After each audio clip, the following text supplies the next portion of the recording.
And good morning to you. Welcome to the Tom Taylor Sports Show on this Wednesday. It is Hump Day. Hit those cymbals. And good morning to you. Thank you for being with us. We got lots to talk about this morning and all morning long. 3 hours of sports between now and 2 o'clock. And we welcome you aboard. Of course, tonight will be podcast. You can go back and watch it and hear it on iTunes, YouTube, TuneIn Radio, the Stitcher phone app. All those will be where you'll be able to go back and catch on the podcast tonight. We're catching it live today. Much to talk about. And let's see. We got a story on the Raiders, got a story on the Cowboys, got a story on the Jets, got problems in New York with the Jets and the quarterback situation. Cowboys, what's the latest on Jason Witten, who got hurt? Can he play on Sunday against the Falcons? Daniel Norris, perfect last night. Young man from Johnson City, needed to put on a big showing for his boss, the Detroit Tiger manager, and he did. All that coming up again later on in sports. We dedicate the show to the man who hung on the cross, and there it is. We unashamedly tell you that. And today's verse to get us started, Romans 8:27 and 28. Love me, and I will see to it that all things work together for your good.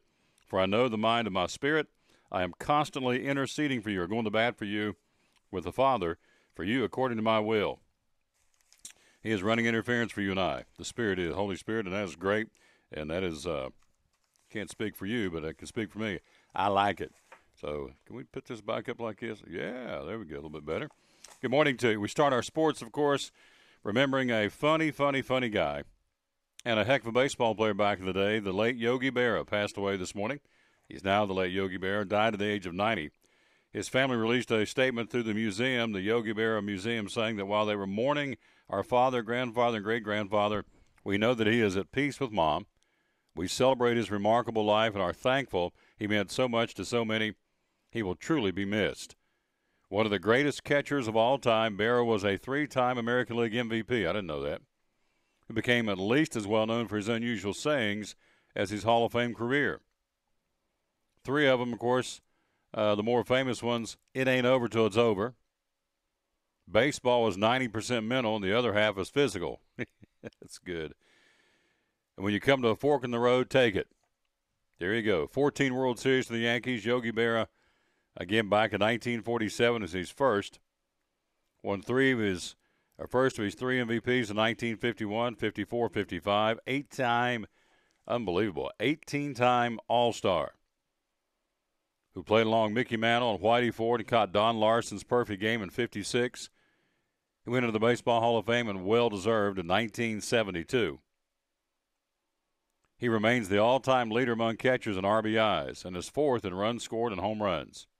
So, Lawrence Peter Yogi Berra got his nickname, as a matter of fact, as a teenager from a teammate in American Legion ball who, after seeing a movie, thought he resembled a person who practiced yoga. And thus the name Yogi Berra. And so we lose him today at the age of 90. So our thoughts and prayers obviously go out to the family of Yogi Berra, age 90. So we lose, as we said, lose him today. Good morning, too. We got guests coming up. We got the quiz show here in just a few minutes. Yeah, we're backing us out. I'm not sure what the topics are. Elvis has been put to bed. Either it's cartoons or it's music, one of the two, and we'll go either one. Here on the first day of fall, by the way, I'm looking at the temperature. It's, 65 degrees outside. It is perfecto. Now, on my soapbox here for a second about this great place we live in, it's never too hot or too cold for too long. And so, a very, very nice first day of autumn, September the 23rd, 2015. Countdown to Christmas. Here's a little trivia. First day of fall, how far is it to Christmas? 92 days. 92 days to Christmas. And this is our show number 145. We love it. And thanks to Cody and Drew and Horace and Robert, the folks behind the scenes making this thing go. It continues to grow, and we appreciate very much the interest you're showing. And, again, the sponsors certainly with us, and we couldn't do it without them. So thanks to all of our sponsors. And it's a good ride. Having fun, just getting started, too. Day number 145. Let's talk about it. We mentioned Daniel Norris. Wow. Detroit's, he got pulled on a pitch count, but he was cooking. Held to 5 innings because of a pitch count. What does that mean if you're not a baseball fan? He's come off the injury reserve list, so he has so many pitches before the guy says, timeout, that's it, we're going to shut you down tonight, you're done. So you don't strain your arm or overdo it, if you will. And so he was on a pitch count, had a heck of a night, and he was perfect, as a matter of fact. Struck out 4, did not allow a hit in 5 innings of baseball. So, again, Daniel Norris got it started, and the rest of the staff, they just missed the franchise's first combined no-hitter. Just missed it.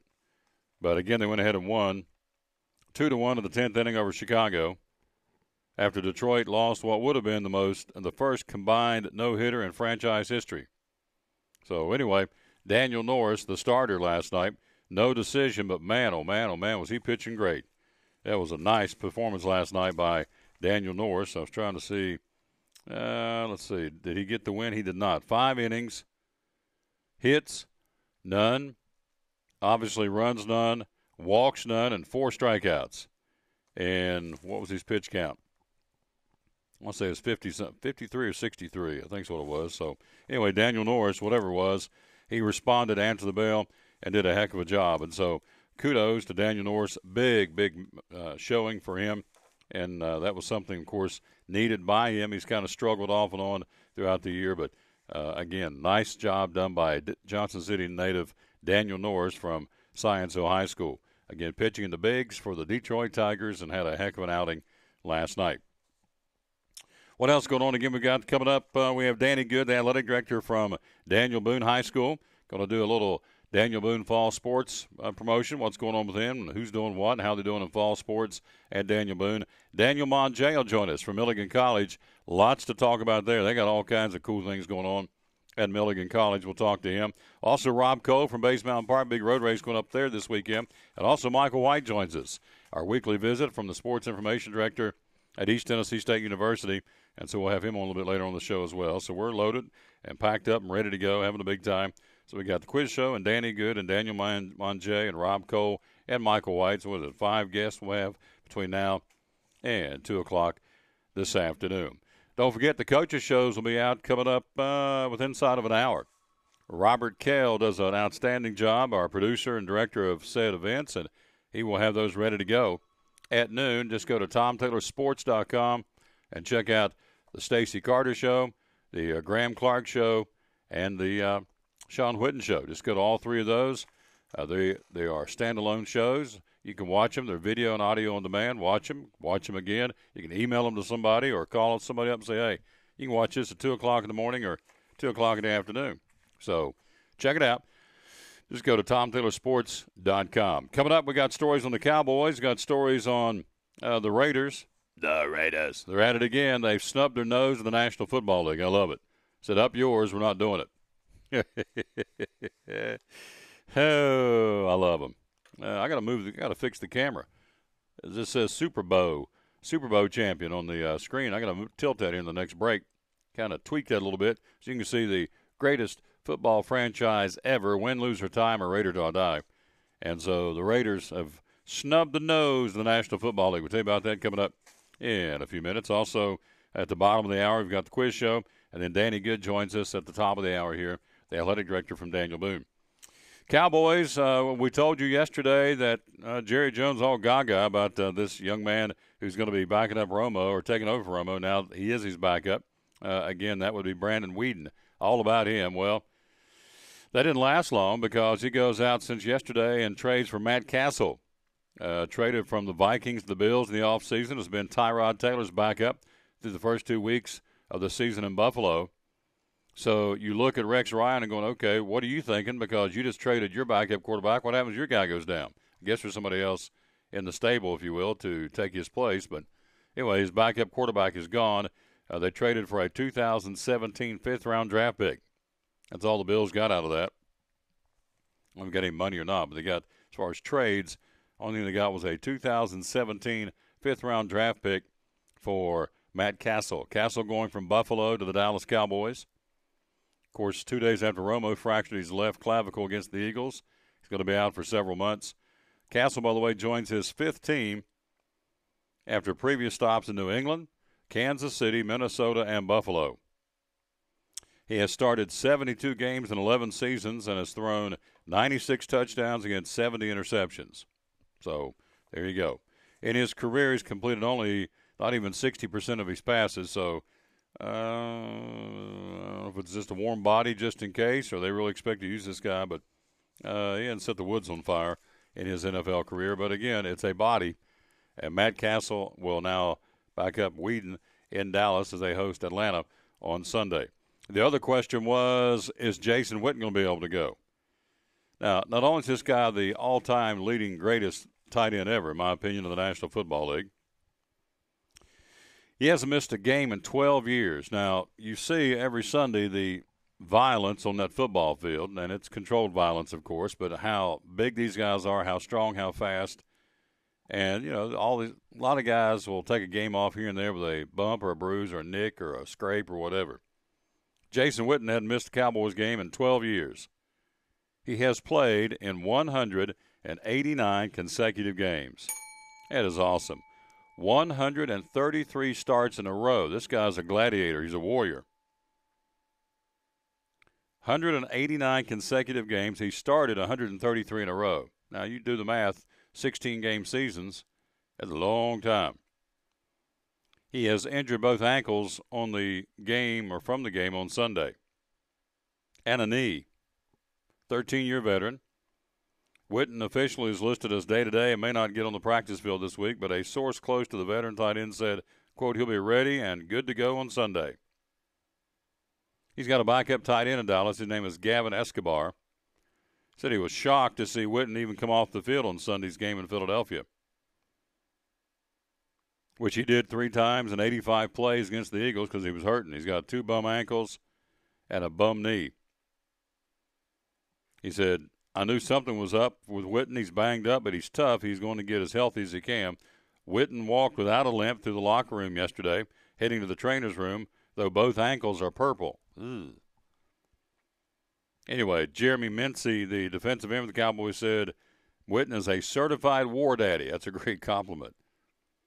He goes out and competes. He plays hard. He plays with heart. He plays with passion and desire. Think about that. 100. Have you not missed a day of work in 189 days?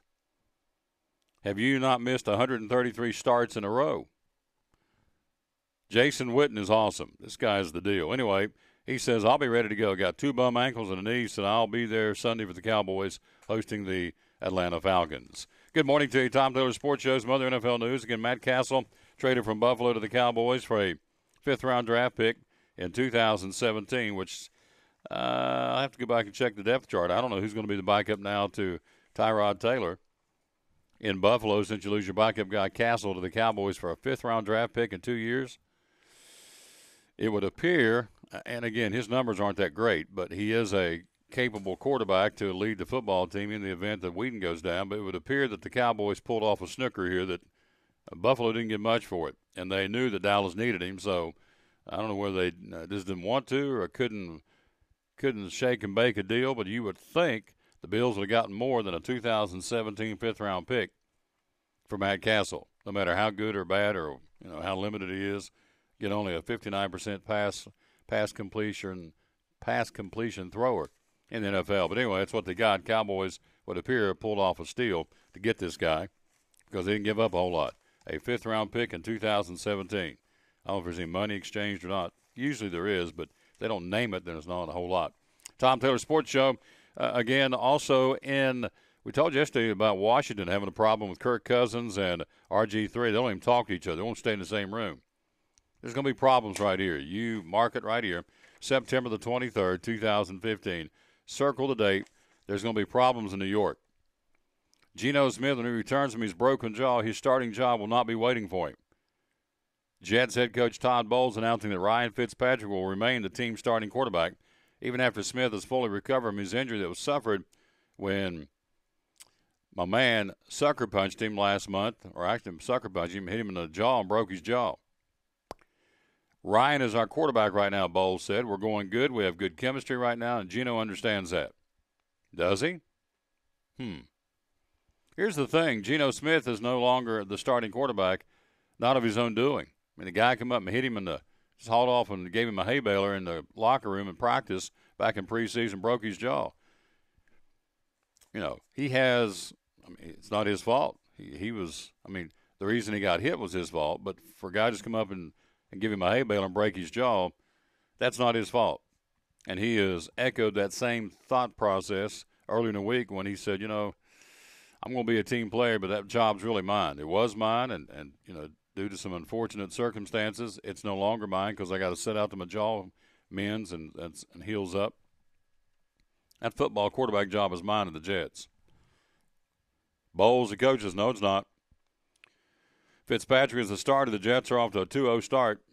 They beat the Browns 31-10, then they won by 13 over the Colts on Monday night. Fitzpatrick, in those two games, 37 out of 58 for 423 yards and 4 touchdowns and 2 interceptions. Entering the season, Geno Smith, a former second-round pick out of West Virginia, was the presumed starter, even though he struggled in his first 2 seasons in the league.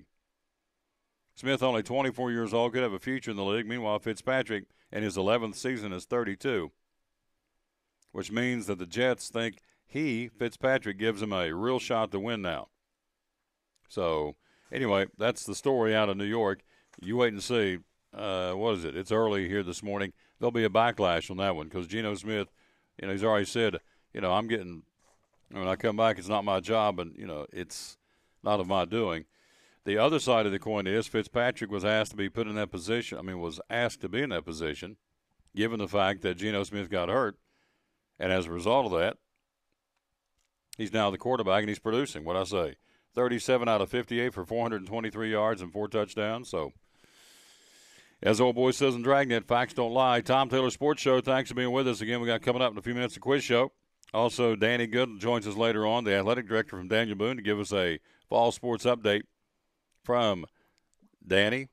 And Danny Good, of course. And let's see, what else going on here? Elvis has left the building. All right. And, yeah, of course I am. So let me tend to this real quick. And there, got it. All right. Now let's go back to the Raiders. The Raiders. My boys have had a long history of defying the National Football League when they were owned by Al Davis. It looks like nothing has changed under Davis's son. The Raiders have decided not to paint their 50-yard markers gold this season. Something I would think somewhat petty and minute, but the Raiders were not doing it. Back in March, the National Football League announcing that each team would be painting its 50-yard markers gold as part of its On the 50 celebration to commemorate Super Bowl 50, which will be held in February at Levi Stadium and televised by CBS. According to Chris Wright, the general manager at the Coliseum in Oakland, the Raiders specifically requested that the 50-yard marker not be painted gold in 2015. Raiders have asked us not to do that. Why? Who knows? 50-yard markers were white for each of the Raiders' first 2 home games. They're not going to paint them gold. They said they weren't.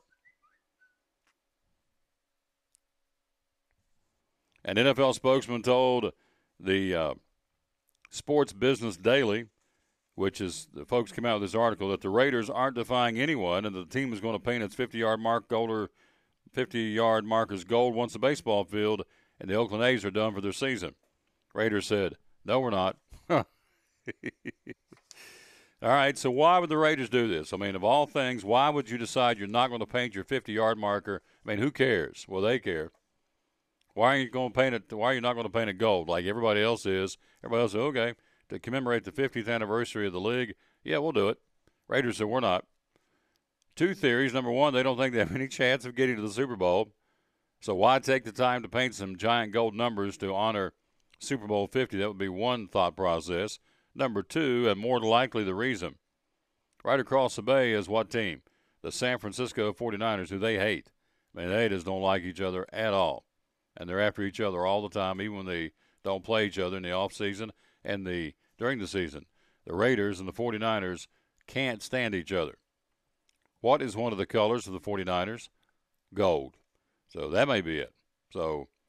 But if I'm the Raiders and I'm looking for either a new stadium, if I'm looking for either new stadium money from the National Football League or permission to move to L.A., I'm probably going to do what the league asked me to do. But, again, Mark Davis, the owner, is Al's son, who, of course, Al's gone. Mark Davis said, we ain't painting them. So, and that's a very good point. Don't bite the hand that feeds you. If the Raiders are looking for new stadium money from the National Football League or permission from the NFL to move to L.A., because Oakland said this is it. We're doing a year-by-year lease, and this is a one-year lease. We're not going to sign another one, which means they're done with the Raiders. So if you got to get permission to move to L.A. from the NFL, probably going to do what they want you to do to keep the peace. But Mark Davis says, no, we're not. We're going to do what we want to do. We're the Raiders. Yeah. He said, we're not going to do it. Tom Taylor Sports Show, thanks for being with us again on this Wednesday. It is hump day. First day of fall. It feels like it outside. Very nice. Very, very pleasant. And we thank you for being with us. Coming up, we'll hear from Danny Good a little bit later on, from Daniel Boone, Daniel Manget, again from Milligan College later in the show. Also Rob Cole from Bays Mountain Park. Also Michael White from East Tennessee State University getting ready for homecoming. The first one in, 12 years? Saturday. Sold out. There's a few tickets left. But, in fact, here it is. I'll go ahead and read it while we are on this topic for ETSU. Again, playing Emory and Henry. Again, that'll be happening on Saturday at Kermit Tipton Stadium at 1:30. ETSU announcing that a limited number of standing room only tickets remain for the football team's homecoming matchup with Emory and Henry this Saturday at 1:30. Let me check the weather, see what the weather's going to do here. I was thinking it's supposed to rain on Saturday. They've changed the forecast. Let's see. Saturday, a 40% chance of rain with a high in the low 70s on Saturday. So, I guess it is what it is. But, again, looks like we got rain in the forecast. We got rain in the forecast Friday for our ball game at Daniel Boone's. That could get sloppy out there on the dry or the natural grass surface versus the turf at Daniel Boone on Friday night, but it is what it is. Anyway, ETSU homecoming, standing room only tickets at 1:30 is kickoff on Saturday. You can make your ticket purchases by visiting etsubucks.com and clicking on the ticket link, or you can call the ticket office at 423-439-ETSU. 439-ETSU is the number to call. Of course, you type out ETSU on your telephone pad. It comes out to 3878. But again, easy to remember, 439-ETSU on your phone pad, and that'll get you to the ticket office. Standing room only tickets for Saturday's homecoming game at 1:30 against the Wasps of Emory and Henry. Thanks for being with us. Again, we'll take a quick break. We'll be right back again on this Wednesday. And our first sponsor, we'd like to say a big thanks to Rob Cole and the great folks from Bays Mountain Park. He joins us later on in the show today here on the Tom Taylor Sports Show. Hi, I'm Rob Cole with Bays Mountain Park. There's something for everyone at Bays Mountain Park. Whether you're an outdoor enthusiast or simply looking to get away and relax, Bays Mountain Park in Kingsport, Tennessee is the perfect destination. For only $4 per vehicle, enjoy 3,500 acres of breathtaking scenery, featuring 40 miles of hiking trails, wildlife habitats, one of the Southeast's premier planetariums, and much, much more. For more information, please visit www.baysmountain.com or call us at 423-229-9447. Bays Mountain Park, one of the Tri-City's best places for learning, leisure, and recreation. American Import Auto Repair takes a lot of pride in their work and customer service. Owner Kim Smith tells us why someone should consider American Import Auto Repair in Johnson City. Well, of course, the first thing is you want to make sure that people are getting value for their dollar. Our emphasis is on quality, not quantity. We want to make sure that not only is the job being done, but it's done right with quality parts, with highly trained technicians. All of our technicians are ASE certified. We have several master techs, which is the highest you can get in the ASE. And ASE is a program that certifies people to the top level of their industry in car repair. We want people to feel comfortable. We never twist people's arms. Like I said, it's about quality. We want people to be happy. We want them to come back. We want a good name. You know, we're customers of other businesses. We want to be treated right, so we'd like to treat our customers right. American Import Auto Repair, Johnson City. Call today at 913-3111. Kingsport Cabinetry installs cabinets and countertops all over the three-state region. Owner Richard Isaac says there is no charge for his quotes.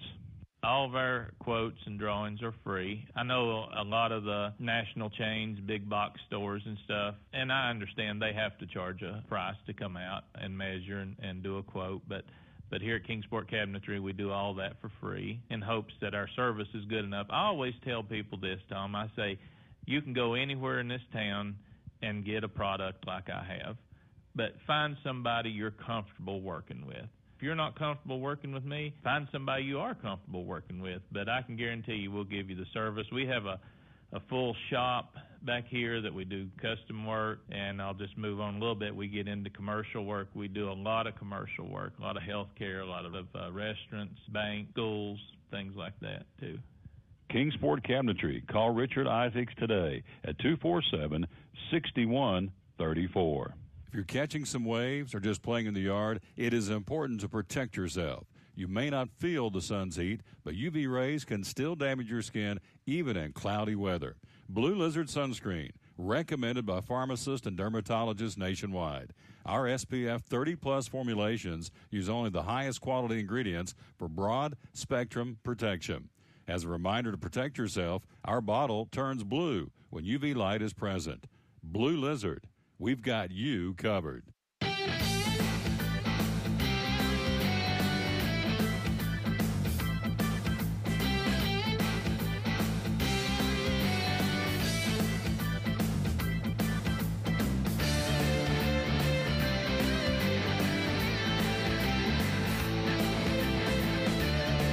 And welcome back to the Tom Taylor Sports Show. That's much better. You can see that good, big, great-looking banner.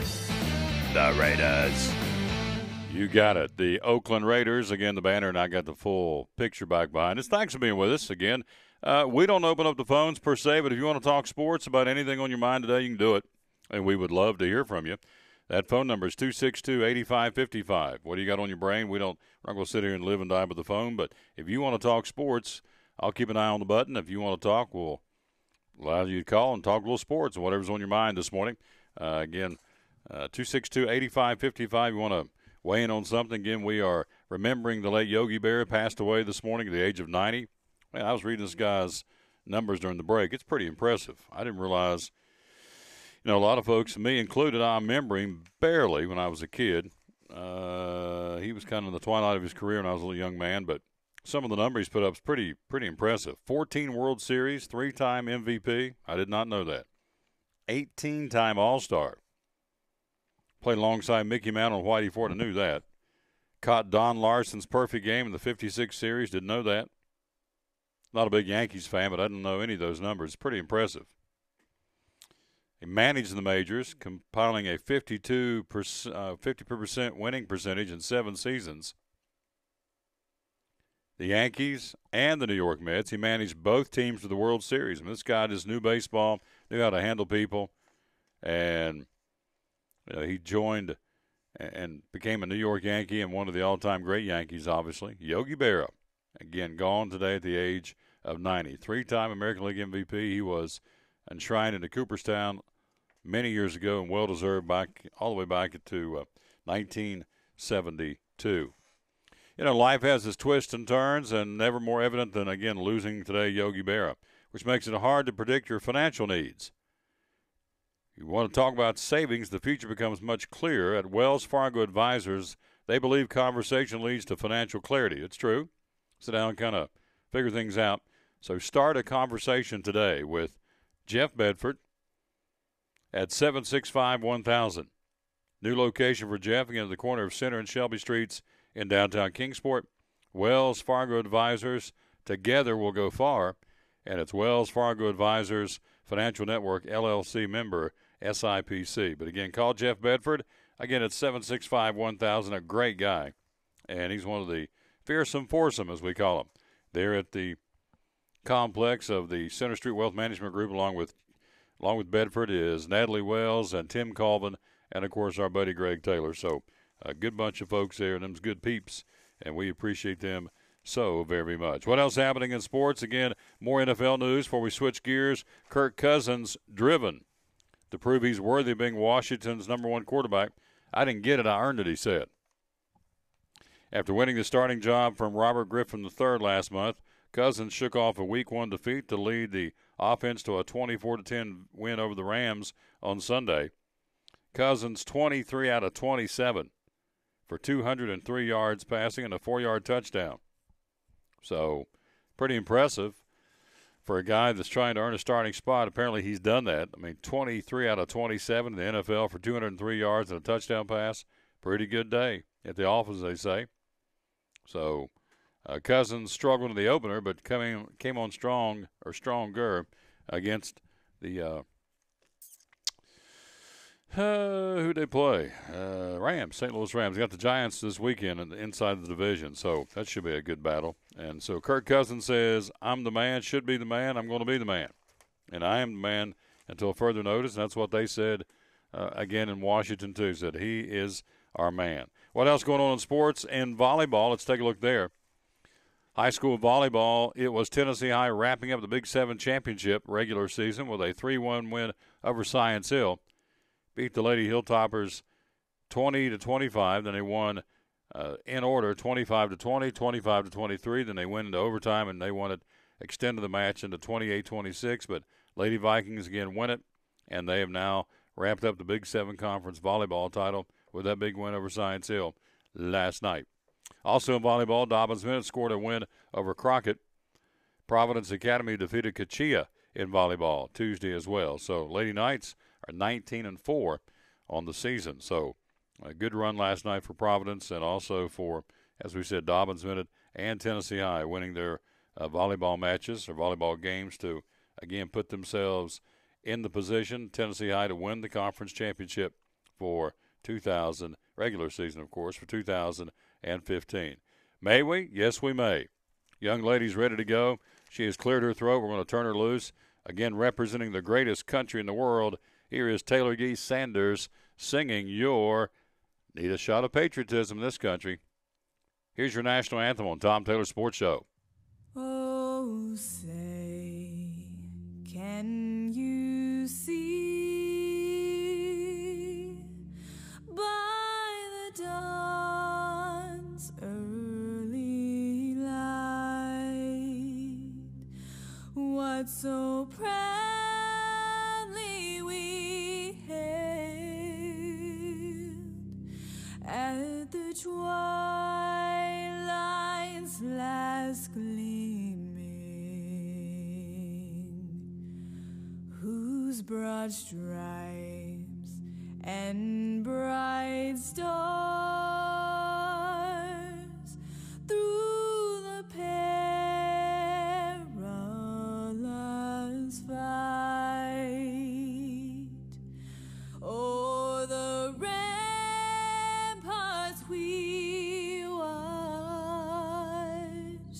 were so gallantly streaming,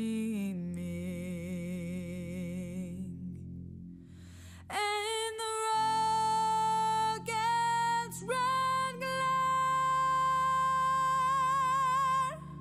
the bombs bursting in air,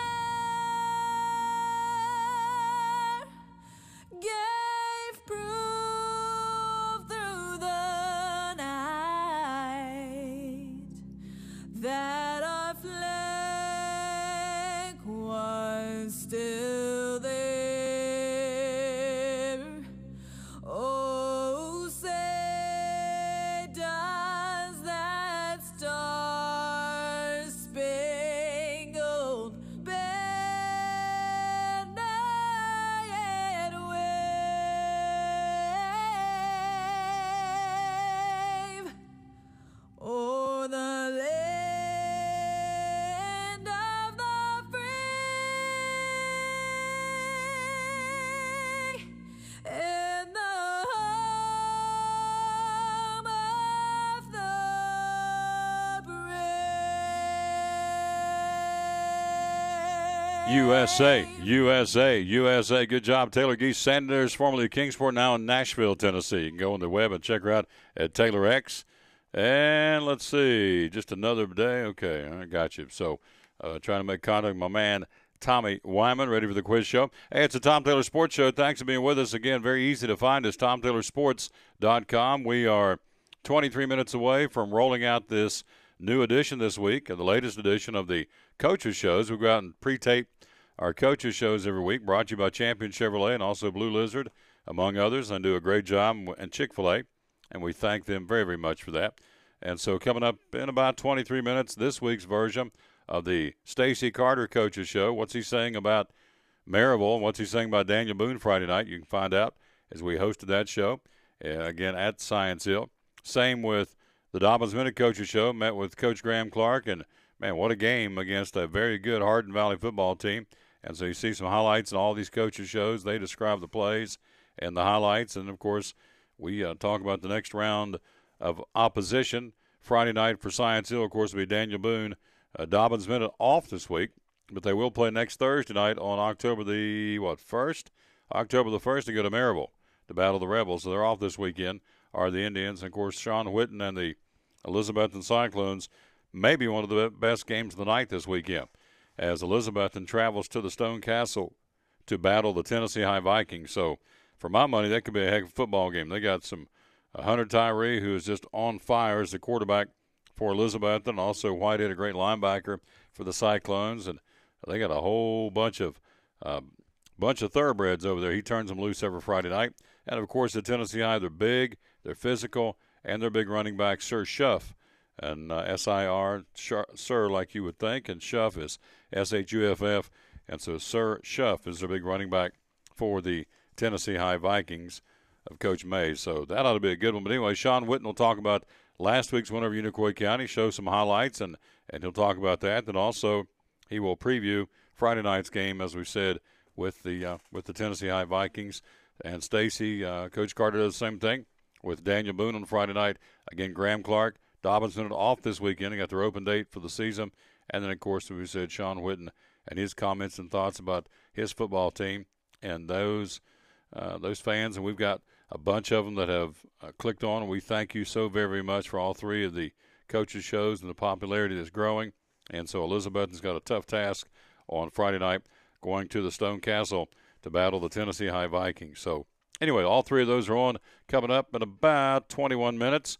And, again, it's on video and audio on demand. Just go to TomTaylorSports.com, and from there you can pick and choose what you want to watch or listen to, and you can go from there. And we certainly appreciate that very, very much. A lot of folks are telling me, just football fans in general, they will, even though they don't particularly follow a Elizabethton or a Science Hill or a DB, they just like high school football, and they click on and check it out, and we certainly appreciate that. It is a Wednesday. Again, we told you earlier, Daniel Knorr is out of the game in a big-time way on a pitch count for the Tigers, but went 5 innings well into the game, deep into the game, and again threw BBs and struck out 4, did not walk a batter, did not allow a run or a hit. And so really, really good outing for Daniel Norris. He needed that, and he answered the bell. And so that's a good thing to see for, again, the man they call Dino, Daniel Norris. Great outing last night for Detroit. They went on to win over Chicago 2-1 in 10 innings, but again, a good outing for our local boy, done good. What else going on in sports? Speaking of local boy, done good, did you see where Tennessee High's tennis coach Reedy Toney led the Vikings to back-to-back TSSAA Class AAA Boys Team State Championships in 2014 and 15. Reedy Toney was in New Orleans, being honored by the U.S. Professional Tennis Association's National High School Coach of the Year. That's awesome. That little dinky bell doesn't do him justice. Think about that. He is the National High School Coach of the Year in high school tennis. Tony was named the Tennessee Boys Tennis Coach of the fall of last year. So just in that short amount of time, he's made a very positive impact on the program. And so Reedy Toney, tennis coach at Tennessee High, named the U.S. Professional Tennis Association's National High School Coach of the Year. That is impressive, and so congratulations to Coach Toney. He's a good guy. Ran into him, matter of fact, at Biggie's Clam Bar a couple of weeks ago. We were shooting the Graham Clark show and ran into Coach Toney, sat and chatted with him for a while, so I appreciate him very much. And congratulations, National Tennis Coach of the Year, coming out of little old Bristol, Tennessee. Isn't that good? NASCAR news, Sunoco. Sunoco, your gasoline, the latest sponsor of Daytona International Speedway's redevelopment project. They announced a multi-year deal to become one of the 5 major sponsors of Daytona Rising. Now, the $400 million facelift taking place at NASCAR's most famous track, Sunoco will have naming rights to one of the 5 fan injectors at Daytona International Speedway. Chevrolet, Toyota, and have both and Florida Hospital already agreed to sponsor injectors, leaving one naming rights deal to be struck before the makeover is complete in January. So, again, the redesigned entry will include more than 20,000 square feet of display area for Sunoco, as well as a fan engagement experience that spans 4 concourse levels. Sunoco also have a branding rights for one of the neighborhoods located near its injector, and all that's going on again with Sunoco and Daytona signing a long-term contract to be there again with the racing at Daytona International Speedway. It's the Tom Taylor Sports Show. Again, East Tennessee State soccer. Let's go jump to that. The ETSU soccer standout James Smith named the Southern Conference Player of the Week. He is a graduate student from England and had a goal and an assist in the Bucks' win over nationally ranked Kentucky 3-1 last week. So congratulations again to East Tennessee State soccer standout James Smith, named the Southern Conference Soccer Player of the Week earlier today. Quick break. We've got more coming. We've got, again, Danny Good joins us in about 15, 20 minutes, and we've got more sports coming your way. So come back with us as we, again, work our way through this Wednesday, Hump Day 2015, and we'll be right back after you hear this from our buddy Richard Isaacs and the gang at Kingsport Cabinetry on the Tom Taylor Sports Show. Kingsport Cabinetry installs cabinets and countertops all over the three-state region. I asked owner Richard Isaacs, is there a template or is the sky the limit? Pretty much the sky's the limit. We have a very good drawing system that you come in, tell me what you want.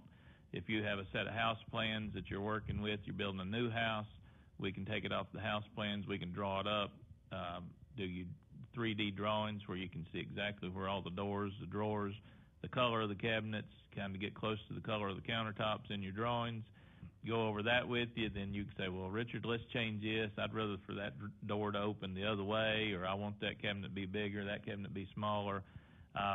We can customize it to your needs. You know, it's all about what the customer wants. We want them to be happy when they leave here. Kingsport Cabinetry. Call Richard Isaacs today at 247-6134. It's Friday night at 7 o'clock. You've been involved in a car accident. You may be out of state on vacation or just a few miles from home. What do you do? Who do you call? At Farmers Insurance Group, one call is all you have to make. Hello, this is Jim Klein, an agent with Farmers Insurance.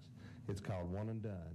You don't have to wait till Monday morning to file a claim. You can make the initial call and we'll begin right away to help you. We assist you in moving the vehicle to a certified repair shop, getting you set up with rental car, and informing your agent. Then here are the staff at Jim Klein Farmers Insurance. We follow the claim through to the end. It's that easy. One and Done. We're your one and done location for all your insurance needs. Auto, home, life, commercial, workers' comp, and bonds. We can help you with all your insurance needs. Give me a call today, Jim Klein Farmers Insurance at 247-5400. Your one and done location in Kingsport, 247-5400. At American Import Auto Repair in Johnson City, one of the things that owner Tim Smith is most proud of is their hard-earned certifications. We are an ASE Blue Seal shop, which is important because what it tells the customer is we care enough to get certified, not in one certain area of cars. You have to be certified in 8 different certifications, in 8 different tests you have to take, and you have to be updated on them yearly to make sure that you're up to date. We not only have one of those, we have 3 ASE master technicians here with the ratio. It goes into a ratio, and we're a Blue Seal shop. So it tells you that we care about training and we care about knowing about your car. We want to help fix it right. American Import Auto Repair, West Market Street, Johnson City, home of the free loaner car program. Open 6 days a week. Call today, 913-3111. Any day is a good day to get a tray from Chick-fil-A. Over 10 to choose from. Perfect for having the gang over to watch the big game, birthday parties, church get-togethers, backyard gatherings, everything from fruit trays to garden salad trays to nuggets and chicken strip trays. And for the sweet tooth, try the cinnamon cluster or chocolate chunk cookie tray. So you see, any day is a good day to get a tray from Chick-fil-A. Chick-fil-A at the crossings in North Johnson City.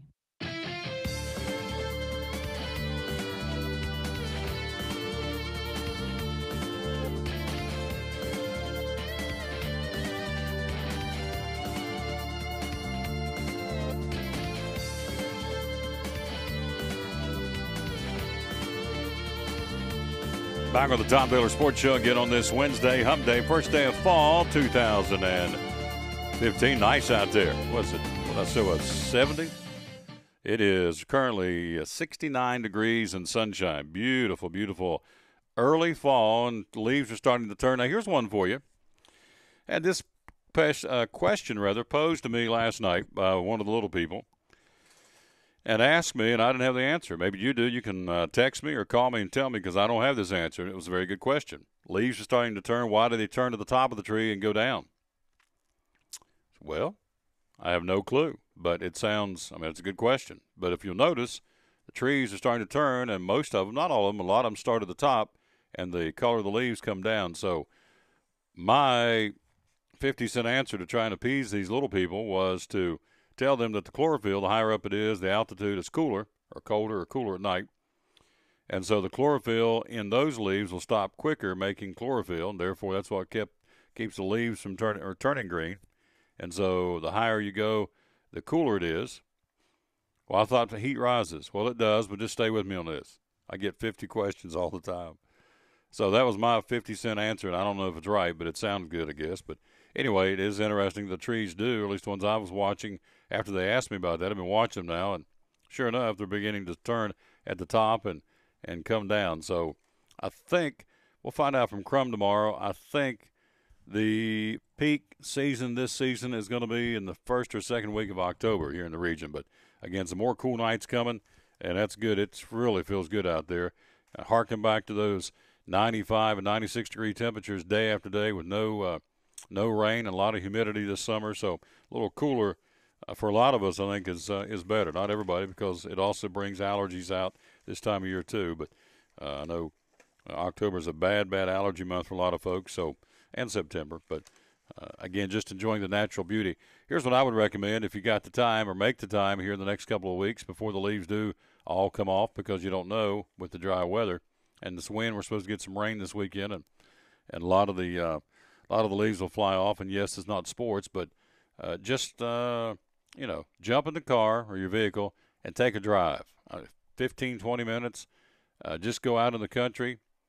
Did that yesterday. Had to get from point A to point B, and we avoided that tragic wreck and all the traffic on the interstate by taking some back roads back through Washington and Sullivan County. Beautiful old farms and old barns, and leaves starting to turn around those barns. Looks like a postcard. So we have a beautiful area, is my point. And over the next couple of weeks, before all the leaves are gone off the trees, or maybe a little bit longer, but I would say within a month, you're going to see a lot of trees losing their leaves. Point being, jump in the vehicle, stop by Chick-fil-A, one of our great sponsors, and grab some food, and take a drive, roll the windows down, peel back your sunroof if you got one, and just enjoy our beautiful, beautiful surroundings here. It's gorgeous this time of year, gorgeous year-round, but in particular in the fall in the mountains of East Tennessee and Southwest Virginia and Western North Carolina. Years over there as well. We're in 15 states and 8 countries, and so we've had hits, I should say, and folks listening to us in 15 states and 8 countries, including North Carolina. So beautiful, beautiful time of the year here in our region. No question about that. Florida's preseason is over. Jim McElwain, the head coach of the Gators, says, hey, New Mexico State, okay. East Carolina, all right. Kentucky, yeah, okay. And so now they're getting ready for, obviously, Tennessee on Saturday. The game is the first in a tough stretch for Jim McElwain. Now, here we go back to the polls and why I think the polls are a bunch of nothing for these national college football polls. Here's who they play. And all the SEC teams are going to have this kind of schedule. I mean, Tennessee's got Georgia, Arkansas, Alabama looming on the horizon after they play Florida. Gators will, after Tennessee on Saturday, face third-ranked Mississippi, 25th-ranked Missouri, 8th-ranked LSU, and 9th-ranked Georgia in a row. Good grief. 5 games in 6 weeks against teams that were ranked to start the season. Jim McElwain says we got to, quote, we're going to start to play some real D linemen, glass eaters, and fire breathers. It's a great way to describe his opponent. Some real defensive linemen, some real glass eaters and fire breathers. Means they're big boys and they're going to get after it. And it starts on Saturday, 3:30, again in the Swamp. And I don't know if it's going to be raining or not. I'm going to check that here in a moment, see what the forecast is for Gainesville, Florida on Saturday afternoon. You would hope it's going to be a dry field, so it'll be fun. But if it's raining, it'll be raining on both sides, and the same two teams will play, and that's in the conditions they'll be given, and you'll see how good you are, whether it's raining, snowing, whatever. So, but I think it'd be cool for the fans to have a day like today to watch the game on Saturday in Gainesville. But again, the Florida Gators, man, what that schedule again. This compliments the Kingsport Times News, by the way. You have, after Tennessee, Ole Miss, Missouri, LSU, and Georgia. Me, oh my, oh my. That, of course, at the end of the season, they play their big in-state rival, the Florida State Seminoles, too. So Florida's got a big, big test. Can they move the football against the Tennessee defense? I think the defense is going to win the ball game. Whoever has the better D, whoever stops the other team, you say, Tom, boy, that's profound. But in this case, probably more so than normal because Florida's offense not too good. Up to this point, it has not been. And you say, well, man, they put 800 and some points or whatever on New Mexico State. Okay. That's New Mexico State. No disrespect, but they're not a very good football team. And so Kentucky, not bad, obviously. And who was the other team they played? East Carolina. Not a bad football team, but that's a whole different ball game now. You're getting into some deep water. You're getting ready to get into the SEC schedule. And so, in fact, I was going to read this story, too, about this game. Game is the first in a daunting stretch that likely will define Jim McElwain's first season in Gainesville. We told you about that. The number one challenge for Florida, forget the quarterback situation, ignore the close games against East Carolina and Kentucky.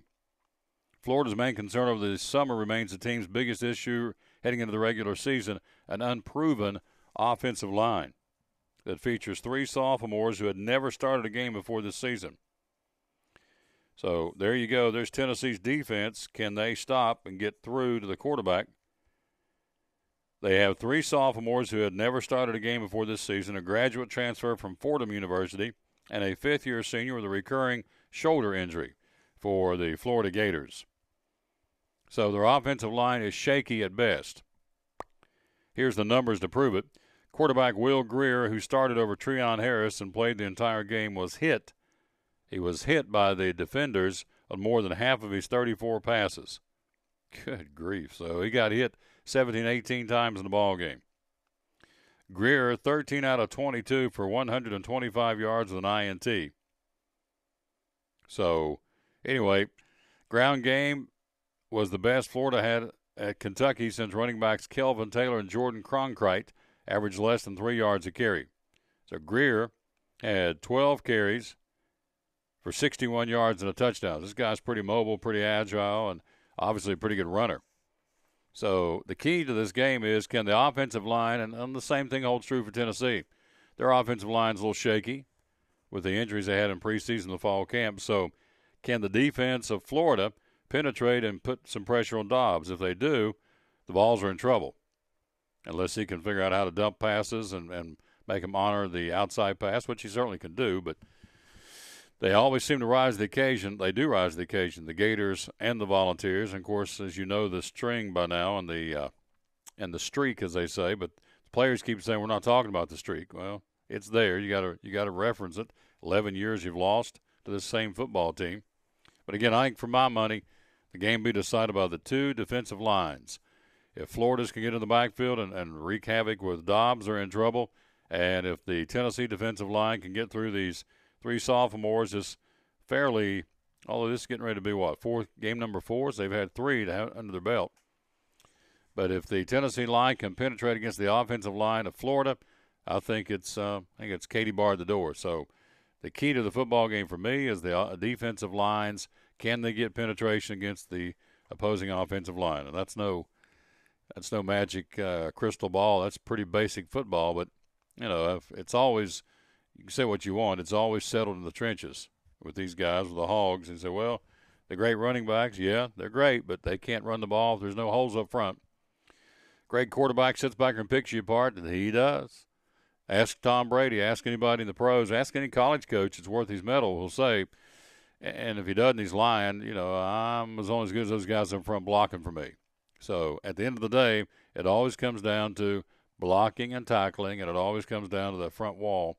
In this case, the defense, both defenses will be asked to rise above anything they've done to this point in the season, and to try and penetrate more than they ever have the opposing team's offensive line and get back to the quarterback. So for me, winner of the game is whose defensive line dominates the game. So there you go. Gators have controlled the series, winning 10 in a row, longest streak since Tennessee won the first 10 meetings between 1916 and 1953. Florida's previous two coaches, by the way, Urban Meyer and Will Muschamp, never lost to Tennessee. I did not realize that. I knew that Meyer hadn't. I didn't know Muschamp hadn't, but it makes sense since they've won 10 in a row. Will Muschamp now the defensive coordinator at Auburn. He never lost to Tennessee, and Urban Meyer certainly never lost to Tennessee. I don't know if the old ball coach lost to Tennessee or not. I would assume that he has, or he'd been in the story. But anyway, that's what's going on in Gainesville on Saturday. The Tennessee Volunteers and the Florida Gators. Florida 1-0 in the conference and 3-0 in the overall marking.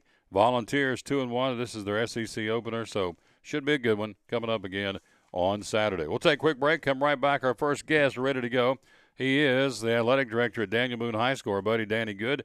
Always likes to come on from time to time and promote Daniel Boone High School athletics, in this case the fall sports. So we're looking forward to talking to him here coming up in just a few minutes, see what's on his mind, and we'll do that after we take this quick break and come right back. Amazingly enough, hour number one's in the show on this 145th day of the Tom Taylor Sports Show. Again, the coaches show is getting ready to go up, TomTaylorSports.com. Check them out. Again, new show every week with the highlights package in the middle of the show. Coaches are describing the plays from Stacy Carter, standalone show for Coach Carter, standalone show for Sean Whitten, and a standalone show for Graham Clark. They're not all three together. They all are standalone shows, and they're video and audio on demand. So you can watch them and click it off and put it on hold, go get something to eat or drink, come back, re-click it, start it back up. You can send it to somebody anywhere in the world. Again, link it and send it on.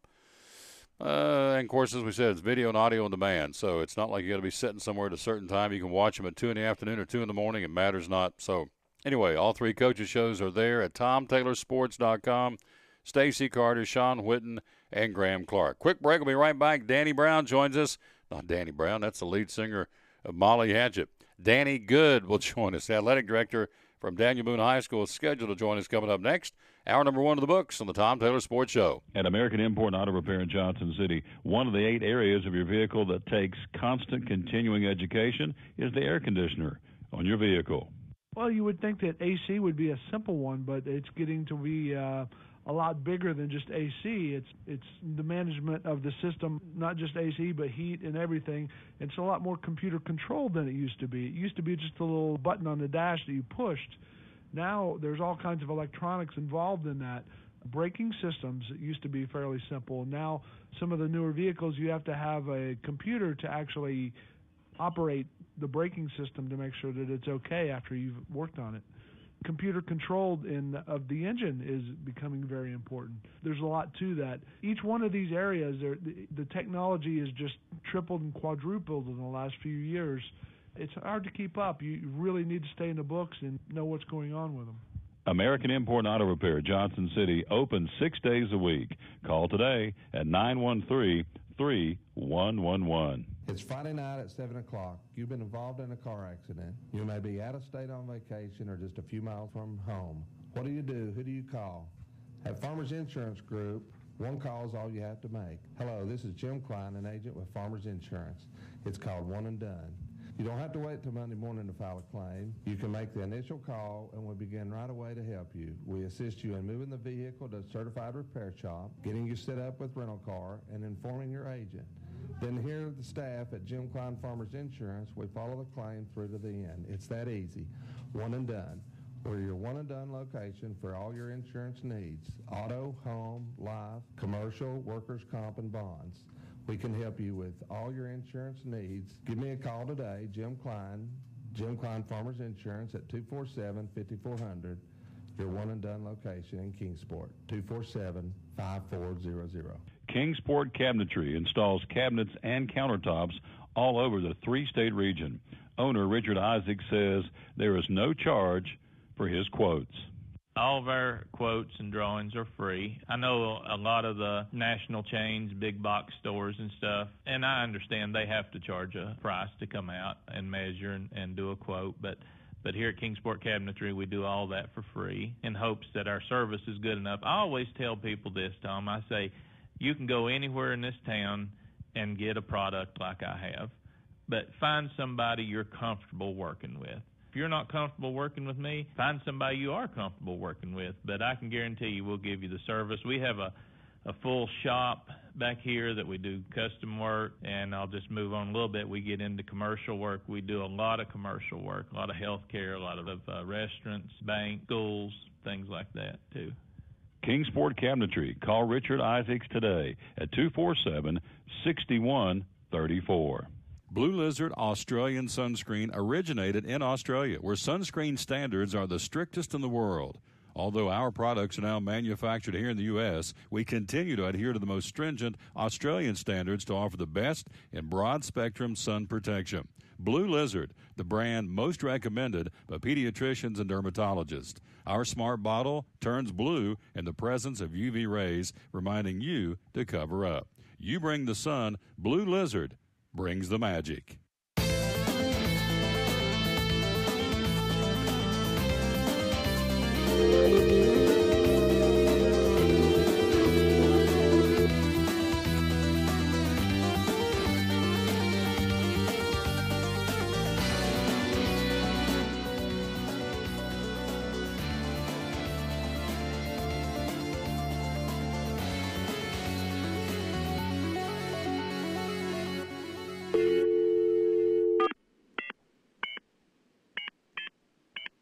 Welcome back to the Tom Taylor Sports Show. Getting ready to call in, check in with Danny Good from Daniel Boone High School, our first guest here on the Tom Taylor Sports Show on this Wednesday. Two ringy-dingies.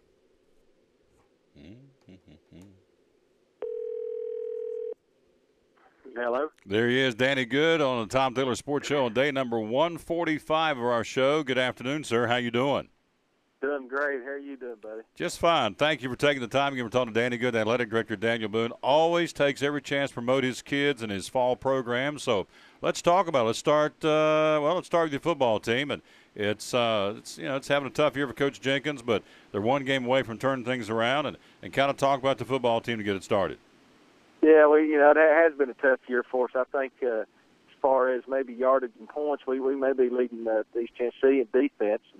We've just struggled to get a whole lot going offensively and had opportunity to been in every game, had an opportunity to win every game, but we came out on the short end of the stick. But that's character building and get to adversity in life. It's part of those life lessons we've learned through athletics, and we're staying positive, and the kids are positive, and coaches and our support's still there. So we got South Hill coming in Friday night, and we're excited about it. There you go. Be a good opportunity. Again, it's going to be a great gate. Again, great crowd that night at Nathan L. Stadium. Again, popping a lot of popcorn, making money, and it'll be treated a good football game. Anytime these two teams get together, it's always kind of fireworks, if you will. So, Science Hill Boone Friday night at Daniel Boone. We're talking to Danny Good. And, Coach, let's talk about cross country. Well, how's things going on that sport right now? Yeah. Well, it seems like Coach Jeffers and Coach Jones and the kids just keep on. You think if you win a state championship, you're going to have a little bit of drop-off. But I'm not saying we're as good as we were last year, but on the boys' side of things. But at this point, we're not far behind. And I think our numbers show we're about one of the top three teams in the state at this point. And our girls' program is stronger than it was last year. So it's an exciting time for cross-country. Very exciting. Absolutely. Now, the young man who left last year went to Georgetown. Is that correct, Bernard? Yes, yeah. Adam. Yeah, Adam's at Georgetown right now. Yeah. Yes, Adam Bernard. And representing all of us very, very well. We're talking to Danny Good, the athletic director. Yep. We got another one of our kids on there. He's already beat Adam's 2-mile school record. Josh Roos already beat his 2-mile record, his personal best time. So, we're excited about what Josh is doing as well. So. Good stuff. We're talking to Danny Good. Let's talk about volleyball. They're having a great year, too. Tell me about them. Getting better. Played volunteer last night and won. So, we're trying to position ourselves for a decent seeding when it comes to district tournament time and get past that first round, which we've not been able to do in the last few years. But Coach Spivey's she's done a great job. And, like I said, I think outside of Tennessee High, most everybody else is pretty evenly matched. So if you get yourself in into playing with those 2, 3, 4 seeds, you might have an opportunity to move on. And that's kind of what we're trying to do. Talking to Danny Good, Athletic Director Daniel Boone, promoting his programs. What are the other fall sports going on right now, Daniel Boone? We've got golf, which golf's finished up. They finished up already about a week or so ago, and so girls soccer's going well. So we're the same position there, trying to squeeze around, get us a 4 or 5 seed to have a decent first round match. So things are going good. Winter sports, when do they start?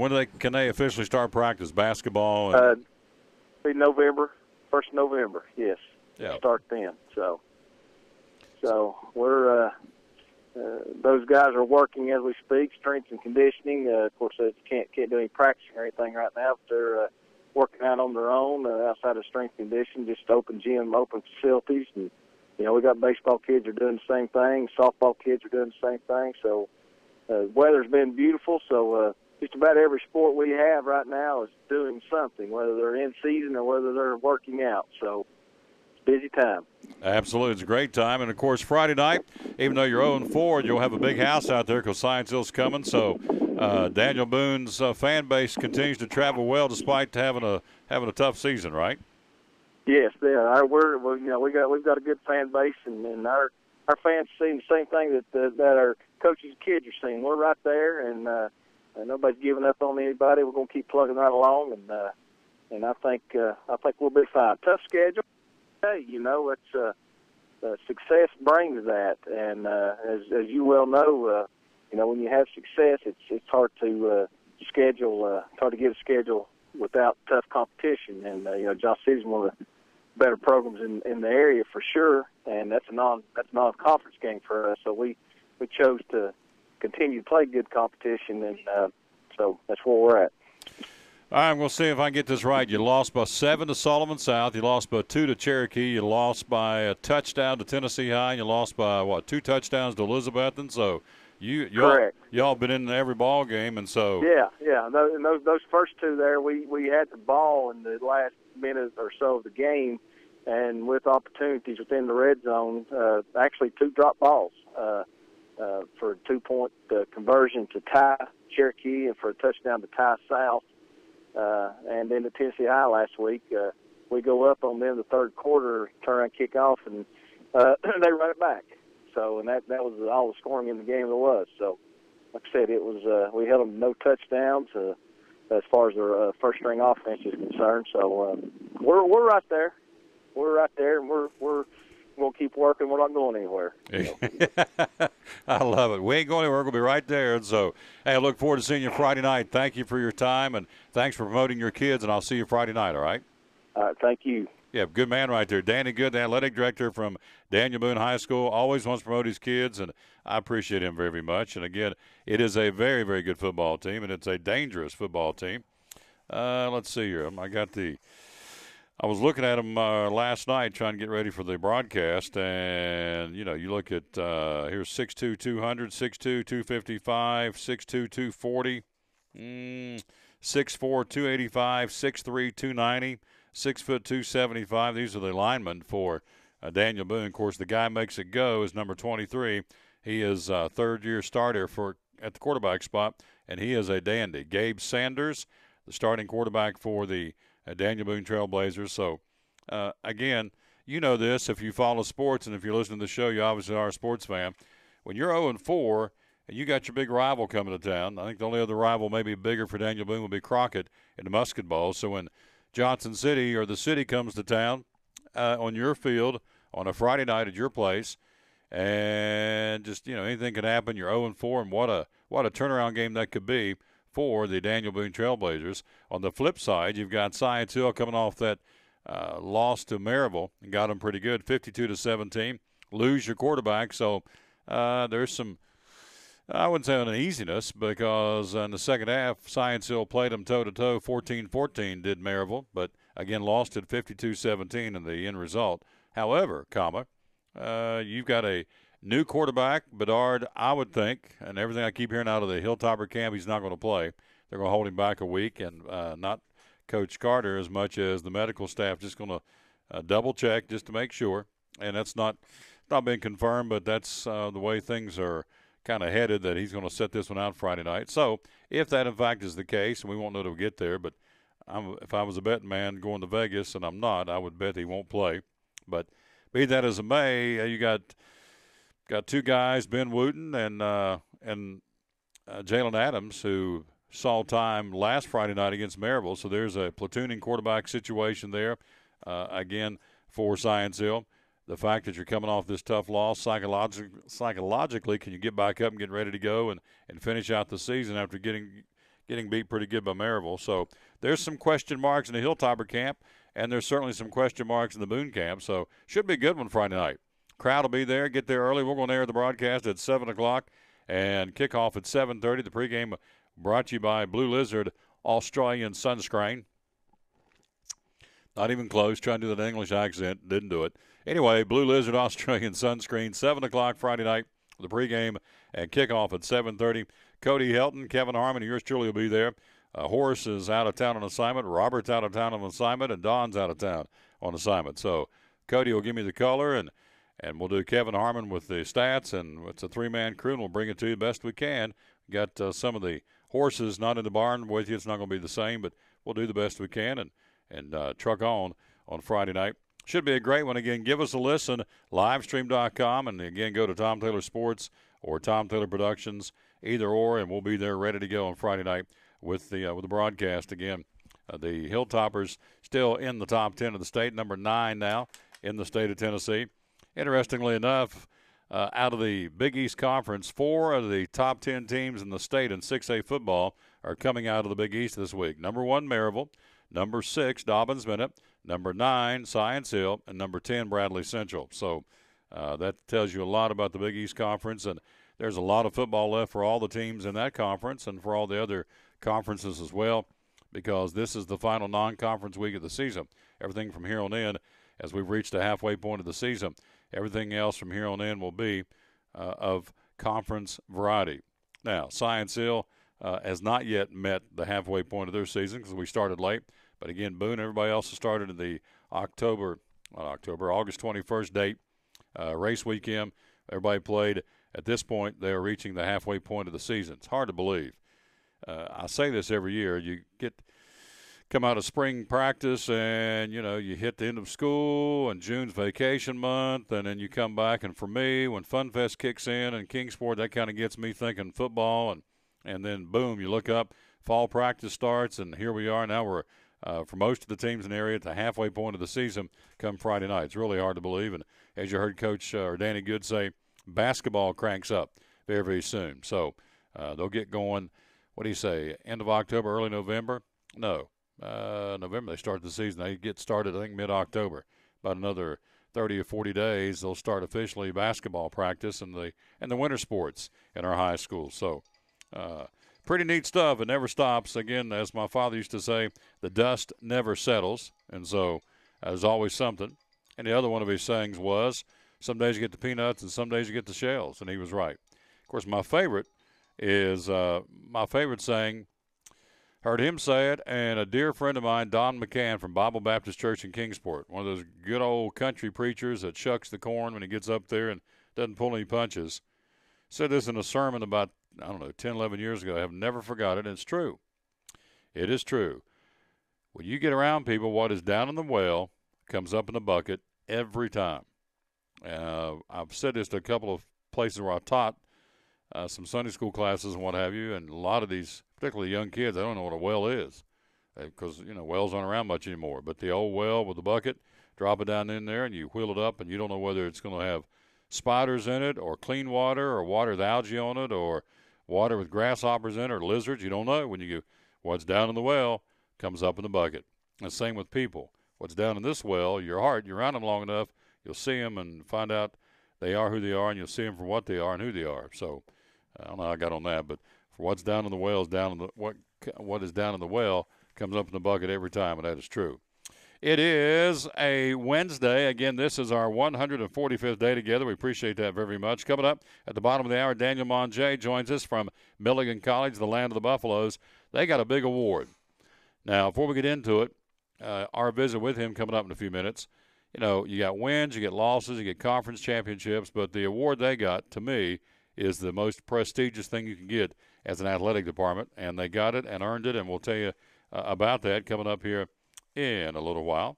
And I want to make sure I got the story. I'm sitting there going on about it, make sure I got it here in my stack of stuff, and right now I don't see it, which is not good. Here I'm going on about it, and I don't even have it. And let's see, is that it? Yeah, I got it. Good, I do have it. So anyway, we'll take a break, come back. We will hope to track down the one, the only, Thomas Weinmann. We got the baseball to take a look at, Major League Baseball. Again, the Cowboys trading for Matt Cassel, in case you missed it earlier, as, they needed to back up to Wheaton, so they went out and got Matt Cassel from the Buffalo Bills. And while we're on that, let's go ahead and give you this breaking story, too, which I think is pretty cool out of the NFL camp. And this story would be involving the Dallas Cowboys and the Philadelphia Eagles. And Chip Kelly's offense stunk versus Dallas, and here's a possible reason why. Cowboys managing to bottle up Eagles' offense suddenly makes a lot more sense when you find out they might have known what Philadelphia was doing before the plays. According to Eagles wide receiver Josh Huff, the Cowboys were keenly aware of Philly's moves and were calling out the plays before the snap. If you're looking for a logical explanation as to why the Eagles were getting roughly 50 yards before contact per carry, minus 50 yards before contact per carry, this is a pretty good one. Sean Lee, the Dallas defense, running free, going right at DeMarco Murray, Ryan Matthews, and anyone who tried to run the ball for Philadelphia. So the point of all this is there is talk that they knew about the plays. So, again, purely speculation, but, again, they're talking about the fact that the Cowboys may have been able to tap into and find out what's going on. So, I don't think that's the case at all. I'm trying to scan this and see if somebody will come out and say that's what this is, but it doesn't. So a little bit misleading in the headline, but I always wondered that. I always wondered how you could, they had that problem up in New England a couple of weeks ago, the Steelers and the Patriots having the headsets mixed up. I know for a fact, because I saw it happen at a high school football game, when I was doing Dobbins Minute, the other team remains anonymous, but we did in fact know, and it was, we found out. They were caught dead to right. They were tapping into the Dobbins Minute headsets where they could pick up on the plays. Got caught on it. And Graham found out about it, and he pulled a play. It was great. I might get him to tell that one time on the coaches show without naming the other team.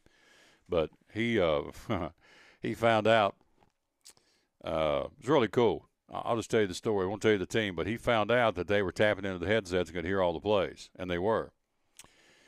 So they go in at halftime and they design a play. And he says, okay, when I call this, the decoy play. When I call this, here's what we're really going to run. And so this defense sets up, and in the headsets, they said we're going to run I don't know what it was, a flea flicker or a slant pattern over the middle, whatever it was. And so they went 360 opposite from that and scored a touchdown untouched. I'll never forget that. It was a pass play, swing pass out of the backfield, caught, and the guy returned it for a touchdown, went untouched because the play they were going for is what Graham had set up on the headsets. And so once they realized they'd been snookered, Graham said a few things in the headset, which was pretty classic. And so point of this is it does happen. Other teams can or have tapped into the other team's audio system. So whether that was the case against Philadelphia and Dallas, it remains to be seen. But I know it's happened because I saw it happen firsthand a long time ago. But it did happen at a high school football game with the headsets, whether intentionally or unintentionally, and I would have to think it was intentionally, that they tapped into the headsets and heard the plays. But, again, the old coach, smarter than the average bear, one-upped him, and I thought it was great. And he and what was funny, to take us one step further, I'm broadcasting, and the home team's coaching staff was right here in the glass window beside me. And when they got snookered, Graham told them on the headsets a few things and threw in, hey, and oh, by the way, we snookered you, didn't we? And I watched these guys take their headsets off and throw them down because they got caught. It's cool stuff. Really, really cool. So the point of all this is it does happen, no question. Now, whether that was the case in Philadelphia and Dallas or just because that or their offense was so ineffective because they're not very good, who's to say? But anyway, there is speculation that Philadelphia and Dallas, that somebody was tapping into the Eagles' headsets and and picking up the plays from the Cowboys. Who knows? It just continues to fuel the rivalry. We'll take a break. We'll come right back. Coming up here in a few minutes, we will check in with our buddy. Actually, we'll stay right here. And I want to, again, go back and talk about the lead story. If you missed it earlier, the outset of the show, we're about the halfway point of the show here on this Wednesday. We lose a legend, Yogi Berra. Again, 90 years old, passed away today. And so, again, the family, let me read the statement. Family releasing a statement through the museum, the Yogi Berra Museum, saying that while they were mourning our father, grandfather, and great-grandfather, we know he is at peace with Mom. We celebrate his remarkable life, are thankful he meant so much to so many. He will truly, truly be missed. Considered one of the greatest catchers of all time, Berra was a 3-time American League Most Valuable Player. He appeared in 14 World Series for the Yankees. Wow, 14 World Series. 3 MVPs. He was an 18-time All-Star. He caught Don Larson's perfect game in the 56 series. Put into Cooperstown in 1972, remains the all-time leader among catchers in RBIs and 4th in home runs and runs scored.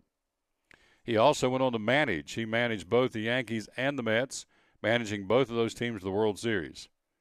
Lawrence Peter Yogi Berra got his nickname as a teenager from a teammate in American Legion ball, who after seeing a movie thought he resembled a person who practiced yoga, and so they started calling him Yogi, and it stuck. We lose him today, again at the age of 90. He will strongly and surely be missed, and of course there's been a lot of tributes already out there paying tribute to the man they simply call Yogi, and again, we, as we said earlier, have our thoughts and prayers going out to the family of Yogi Berra and the Yankee family. You're talking about a true Yankee. This guy was a true Yankee in every sense of the word. Also, if you missed it earlier, Daniel Norris had a heck of a night.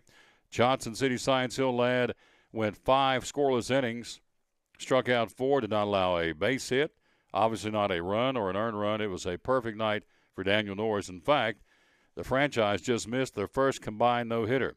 They had several pitchers out there last night throwing the baseball, obviously, and Daniel Norris was the lead man. He started off, and of course, they pulled him on the pitch count. He could only pitch so many pitches because of his injury. He came off the DL about 2 weeks ago, 10 days ago, so his second outing since his injury, and they wanted to keep an eye on him. Plus, it was a little cooler last night in Detroit, and so didn't want to take a chance and pull another muscle, so they kept him on the pitch count.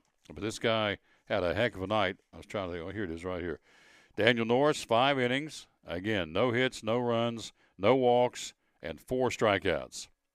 Strong night for Daniel Norris. Got no decision, but again, he started it and got the ball rolling for the Detroit Tigers and did a great job. And so congratulations, kudos to Daniel Norris. They call him Dino, and a great job representing all of us in the American League, Big League Baseball for the Detroit Tigers. Daniel Norris out of Johnson City, Tennessee. All right, we're going to give it a whirl, see if we can get a hold of Weinmann. Are you ready to go? I'm ready to see if I can catch him on the quiz show. And let's see, let's get his number and let's crank it up here and see if I can catch my man, Tommy Weinmann, on the quiz show. I'm not sure what the category is going to be. It was Elvis, and we took care of that. If you'll see on the wall behind me, we now have, 11 correct ones, 15 all total, 11 by moi.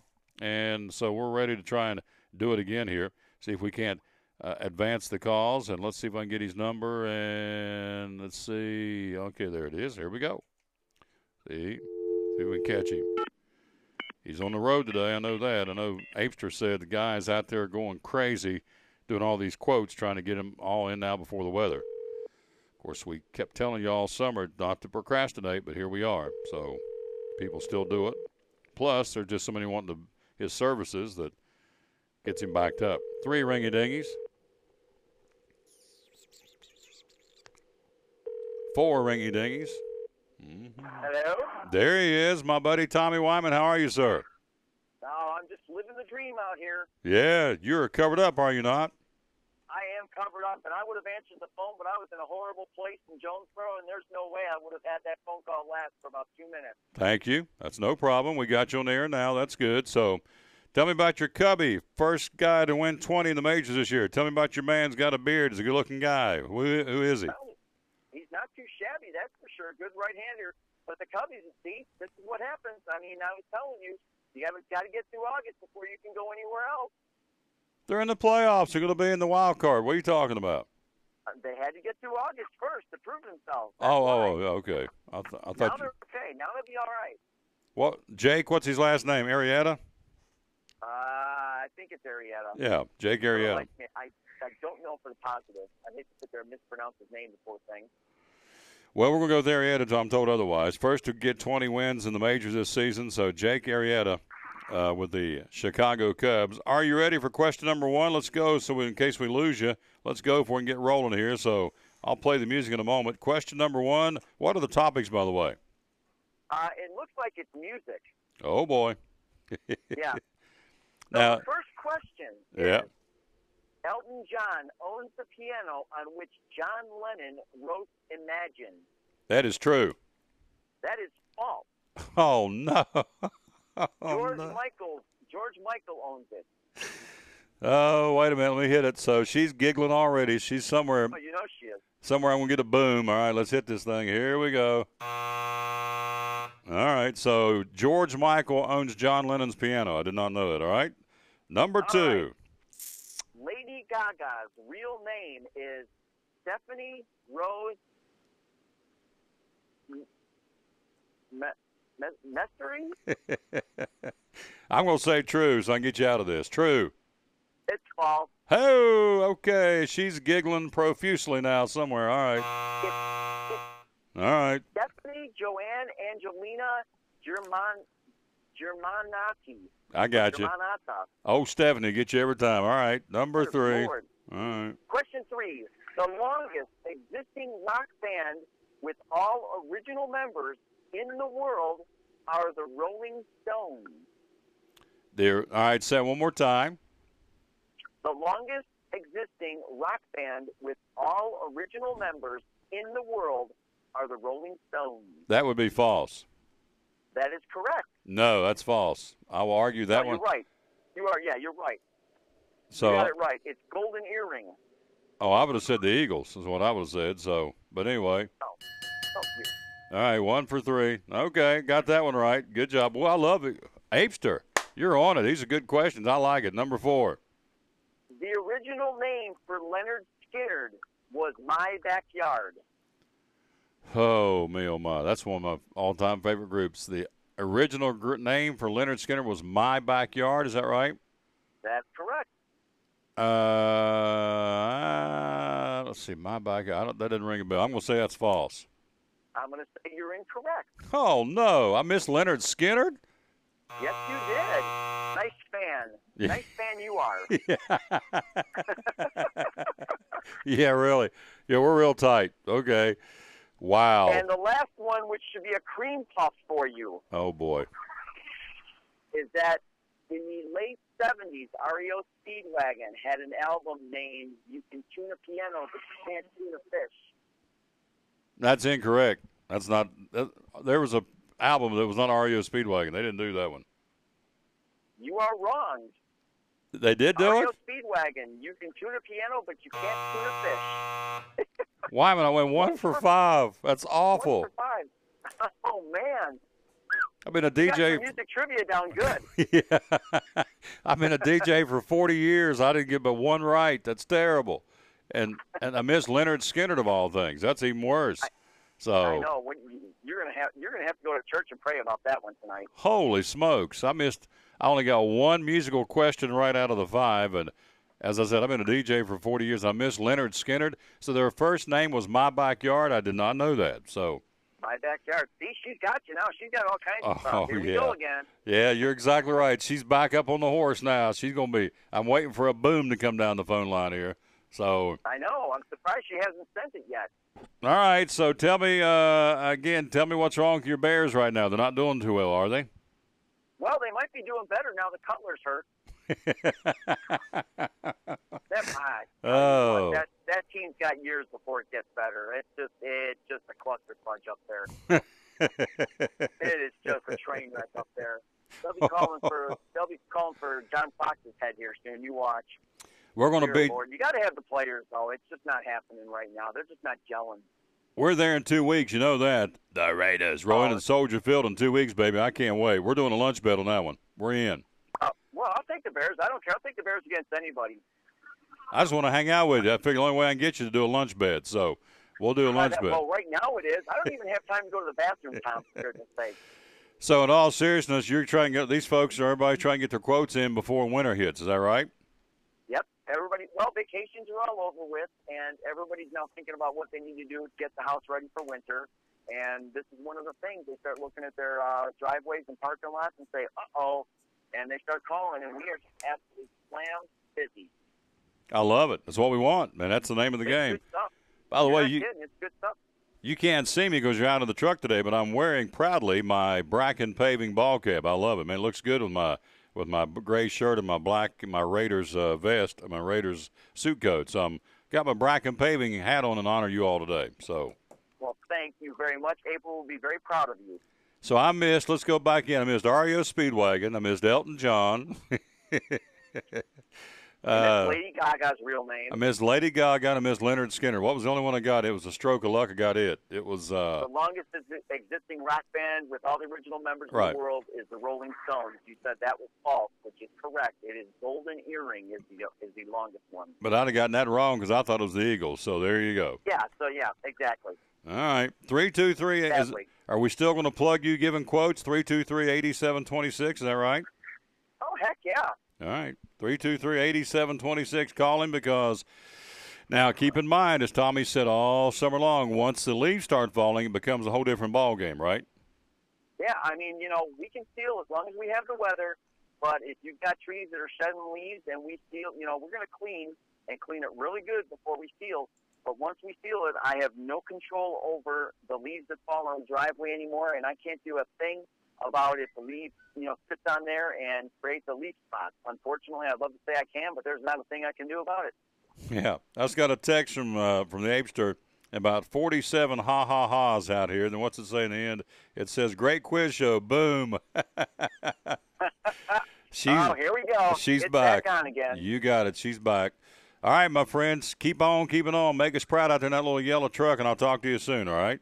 Thank you, sir. Appreciate you very much. You got a good man right there. Appreciate his friendship. He's a great guy right there now. He's a dandy. Our buddy Tommy Weinmann, again, from Bracken Paving. She says, I'm back, baby. You got it. So I go 1 for 5, and how humiliating. That's even worse. Quite frankly, that's even worse for me than Elvis because I've been in music for, as I said, for, 40 years and just didn't get her done on the old quiz show. Hey, it's the Tom Taylor Sports Show. We're halfway through on this Wednesday. Again, the coaches shows are up and running. Check them out. Again, you see TomTaylorSports.com. You can go see the Graham Clark Coaches Show for Dobbins Minute. They're off this week. Indians will have Maryville a week from tomorrow night, October the 1st. Hard to believe we're saying that, but October the 1st, a week from tomorrow night, it'll be the Indians on the road against the Red Rebels of Maryville. Also this week, the Sean Whitten Coaches Show. They play, to me, one of the top games in the one of the top games in the week. I think it's going to be again at the Stone Castle, Elizabeth, and at Tennessee High. We'll have that one for you again with the Coaches Show. You can go check in with Sean Whitten on that one and see what's going on and talking about Sir Schuff and that big physical Tennessee High football team. And then you come back and you get, you have the Stacey Carter Coaches Show. All three are standalone shows. And, of course, Coach Carter getting ready to battle Daniel Boone. You heard Danny Good talk about that coming up a few minutes ago. And when we, again, got ready to take that break and we talked to Danny Good, that the fact that, hey, Daniel Boone's lost by 7 to South, 7 to Tennessee High. They lost by 14, 21-7 to Elizabeth. They lost by 2 to Cherokee. What was that, 7-7-14? What's that? They lost by a total of 30 points over 4 games. So you're talking roughly a touchdown a game. But, they're still 0-4. It is what it is. But it is a dangerous football team. Gabe Sanders, very, very good. And so we're going to air the broadcast at 7 o'clock Friday night, the Blue Lizard pregame show. Without, I would think, Justin Bedard will be there. I don't think he's going to play. It's a game-time decision, but I just don't see it. I think they're going to hold him out and save him for and use him in the conference games. But the bottom line is with Justin Bedard, he's got to be cleared by the medical staff of Science Hill. It's not the X's and O's. He's got to be cleared and he should be cleared by the medical staff. Don't want to put the kid out there too early and get hurt. concussions are dangerous, needless to say. And so the protocol is to make sure that he is ready to go 100%. And that should be foremost, and it is with the Science Hill folks. I mean, football, come on, give me a break. Who cares? We're talking about this kid's health and well-being. So if Bedard can't go Friday night, he can't go. And if he's not supposed to go, don't put him in if he's not ready to go. So, again, back to what I was saying, Jalen Adams and Ben Wooten may be your quarterbacks Friday night. Gabe Sanders and Daniel Boone is a heck of a quarterback, I can tell you that. This guy's 3-year starter at quarterback for Daniel Boone. He is a gamer. He'll take that team on his back. I've seen him do it before and just will them to win. And so I wouldn't say it's a trap game for Science Hill, but it is a dangerous football game. Nothing worse than a bear than a wounded bear. In this case, a wounded Trailblazer. They are 0 for 4 and been that close to getting wins. So should be a good one. Weather may play a part. It's supposed to be raining on Friday. It says here a 60% chance of rain, low 70s, and get a little cooler that night. And it's supposed to get cool. I had somebody say the other day, well, it's getting cool. And I said, well, laws of mercy. It's fall today. Today's first day of fall. It's supposed to start getting a little cooler. So I don't know about you, but I love it. Driving on the back roads last week, and I don't know who was doing. I mean, where I was going through and I hit a patch where there was some wood smoke. Oh, my gosh. You talking about beautiful. And the leaves were starting to turn and smell that wood smoke. Laws of mercy. I was country's cornbread. I loved it. So, anyway, Friday night's going to be a great night for high school football. We'll run down all the teams and where they're playing a little bit later in the show. We'll take a quick break right now and come back, and we'll be joined by our buddy Daniel Manget from Milligan College. We love promoting Milligan. We love promoting East Tennessee State. Michael White joins us later on in the show, as a matter of fact, the sports information director from East Tennessee State University. They got a big homecoming on Saturday. They're selling standing room only tickets now as ETSU will take on Emory and Henry for homecoming 2015. And so we'll talk to him a little bit later on the show. Also, Rob Cole joins us a little bit later on. And coming up next, Daniel Manget from Milligan College on the Tom Taylor Sports Show. Trucks, trucks, trucks, and more trucks. At Champion Chevrolet on the Motor Mile in Johnson City, we have Silverado trucks everywhere with discounts up to $11,000 off MSRP on select Silverado All-Star Crew Cabs. 15 Spark, $10,995. 15 Sonic, $12,995. 15 Track, $17,995. 15 Equinox, $20,995. Shop us online 24/7 and don't forget our Saturday service hours. Champion Chevrolet on the Motor Mile in Johnson City, where they leave you asking, how do they do that? It's time.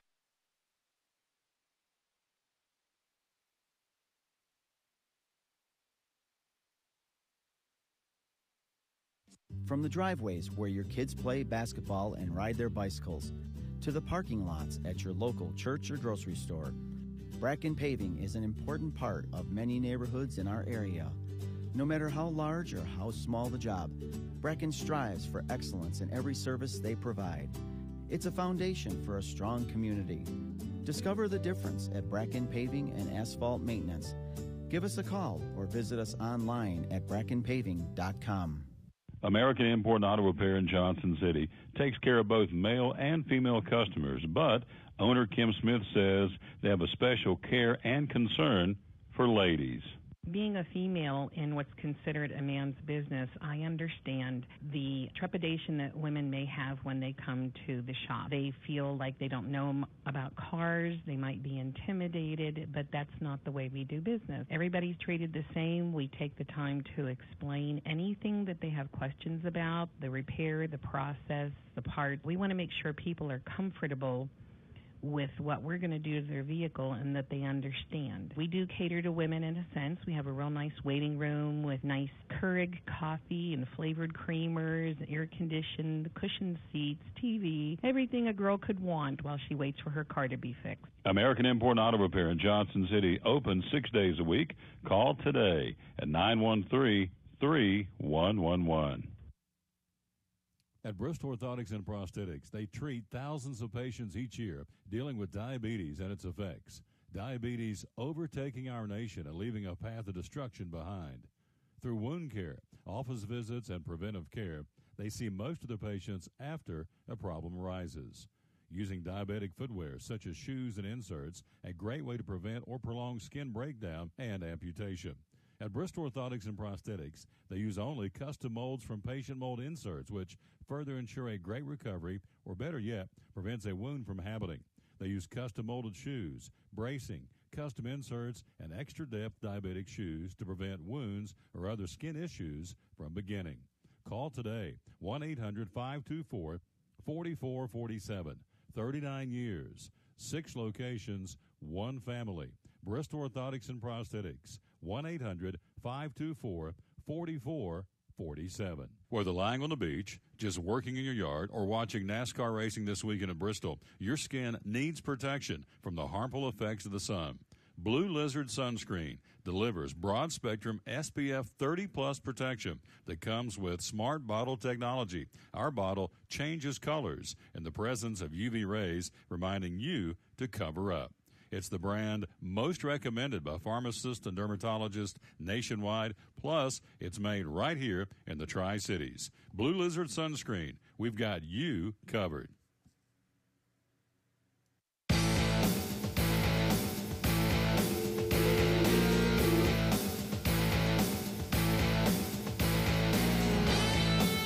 Back on the Tom Taylor Sports Show again on this Wednesday. Please start again or dial 0 for instructions. Oh.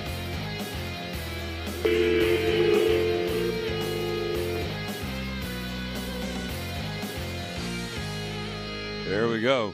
See if we can get into my man here, talk to him a little Milligan sports.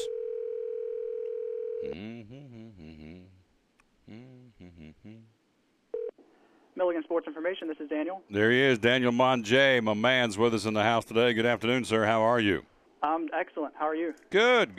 Lots to talk about in the land of the Buffaloes. And we talked to, yesterday, Coach Nave, the national cycling champion. That's pretty cool, bringing back 2 years in a row to Milligan College. And that's quite an honor, is it not, to bring us the cycling national championship back to Milligan? Yeah, right. And what I've been telling everybody is, the season for them is just beginning too. Most everybody when they go out and win a national championship, that's at the very end of their season. That's basically the concluding thing for their season. And with cycling, it's a little different because they've got 4 disciplines, and that's just the first discipline. So they've got mountain bike discipline coming up. They've got cyclocross and then road race, which will be in the spring. So they've got 3 more chances. A lot of possibilities there. Again, we're talking to our buddy Daniel Manget, the sports information director of Milligan College. So that's obviously a very, very proud moment for Milligan, all the athletic family, and the whole campus, really, that they won a national championship and they're just getting started for the new cycling season. I want to talk about what you sent to me last week. I thought this was excellent.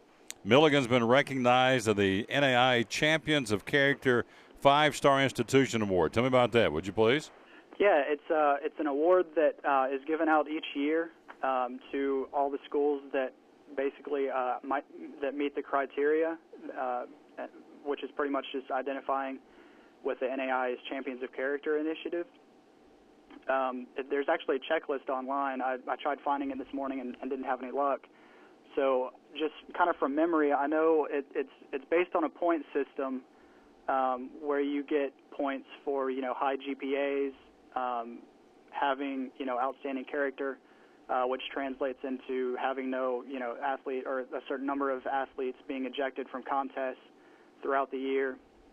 There's also character training classes that they do, which is for coaches and athletes. They can get online, and there's like a video and presentation that they go through and watch, and all that just kind of does like I said, a point system where then you can be ranked as either a gold star, a gold 5-star institution, silver, or bronze. And we, for the second year in a row, have been a bronze 5-star institution. So, yeah, we're very proud of that. Absolutely. We're talking to Daniel Manget. It is very, very good. For me, for my money, that's as important as winning national championships or conference championships because it shows you got some integrity, respect, integrity, responsibility, servant leadership, and sportsmanship. What else going on at Milligan College? You had a big volleyball win. Tell me about that. Yeah, last night was so much fun. I was watching the video. We were on the road. We were playing Bluefield, and the video feed that they had didn't have any audio, so we were just watching the action. Didn't have any sound or anything, and it was still just so exciting to watch. We were down in the second set, faced a set point, which would have put us down 2-0 in the game scoring. Came back and won it to tie it. went up 2-1 in the game scoring, and then Bluefield forced a fifth set. In the fifth set, we trailed 14-13, which they played a 15 to win by 2. So we were facing a match point at that point, and that's, gosh, it was so fun to watch. Jessica Davenport is our setter. Had a really good match. Had actually 57 career assists, or 57 assists last night, which is her career high. It also put her over the 3,000 assist mark for her career. But she got a ball that she fed to Marissa Langford, one of our outside hitters, who just crushed, just absolutely just knocked the skin off the ball down for a point, which made it 14-14. Very next point had pretty much the exact same thing happen. Davenport got a really good pass over to Marissa on the outside. Marissa put it down for another point. We ended up winning 3 straight points to win the match, and just, again, there was no sound, but just seeing the reactions of the girls was pretty cool, and it was just a really exciting match to watch. We're talking to Daniel Manget again. Volleyball is very exciting to watch. When do they come back home? When can folks come over there and catch a volleyball match for Milligan? Well, we're dying to have them back. It's their next match is on October 2nd, which I think is a week from Friday, if my mental calendar is working. Yeah, it is. Yeah, October 2nd, next Friday week. Yep. Okay. Right, and that'll be, they've been on the road they will have been on the road for about a month. Their last home match was the 1st of September, and just kind of the way that the matrix worked out with the conference and the way that Coach Bays scheduled her non-conference, they went on the road for, I think, 11 straight road matches, and this was number 8 of the 11. I think they've fared probably about 500 on it. They're 7-6 on the year, 4-2 in the conference. But yeah, they'll be back on next Friday, and we're happy to have them back. It'll be fun to get to see them in person again. Absolutely, and they do a great job. You were talking about the volleyball team. So before I let you go, what else is going on around campus right now? Fall sports is in high gear. What else is happening? Well, we've got soccer. Women's soccer team is hosting King across town tonight. That'll be on campus at England Field. It's a 7 o'clock matchup. Other stuff that's going on throughout this weekend, we've got both soccer teams home on Saturday. I believe it's a conference matchup. I can't think off the top of my head who it is that we're hosting, but those games will be in the afternoon back at England Field. And then that's pretty much it through the weekend. It's actually been kind of a unique experience from a sports information director's standpoint. I would say the last 2 weeks we haven't had a single home event, and that's just unheard of, especially when you have 24 sports. And when you think about everybody that's competing in the fall, you've got golf that's going, tennis is going now, cycling has had their little run at the track season. Then, of course, the traditional fall sports being cross country, soccer, and volleyball. A lot's been going on, but unfortunately nothing on campus.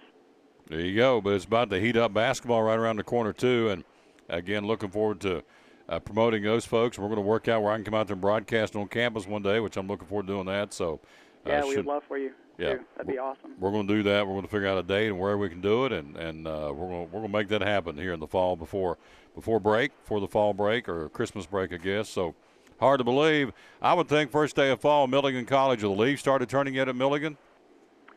I haven't really noticed.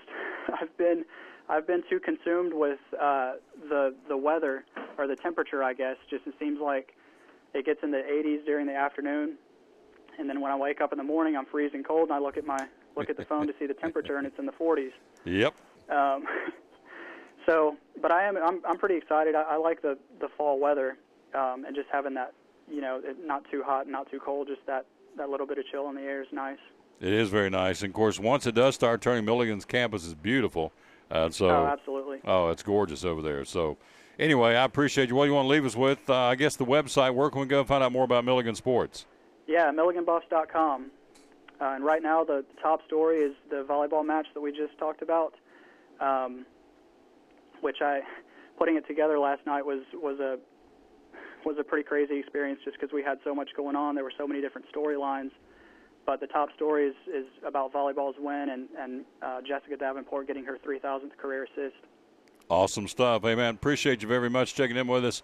Continued good success. Love wearing an orange and black, and I'll talk to you soon, all right? All right, sounds good. Thank you very much. Yep, good man right there, our buddy Daniel Manget. He does a great job, the Sports Information Director at Milligan. We'll have the SID Sports Information Director on from ETSU in the next hour, final hour of the show.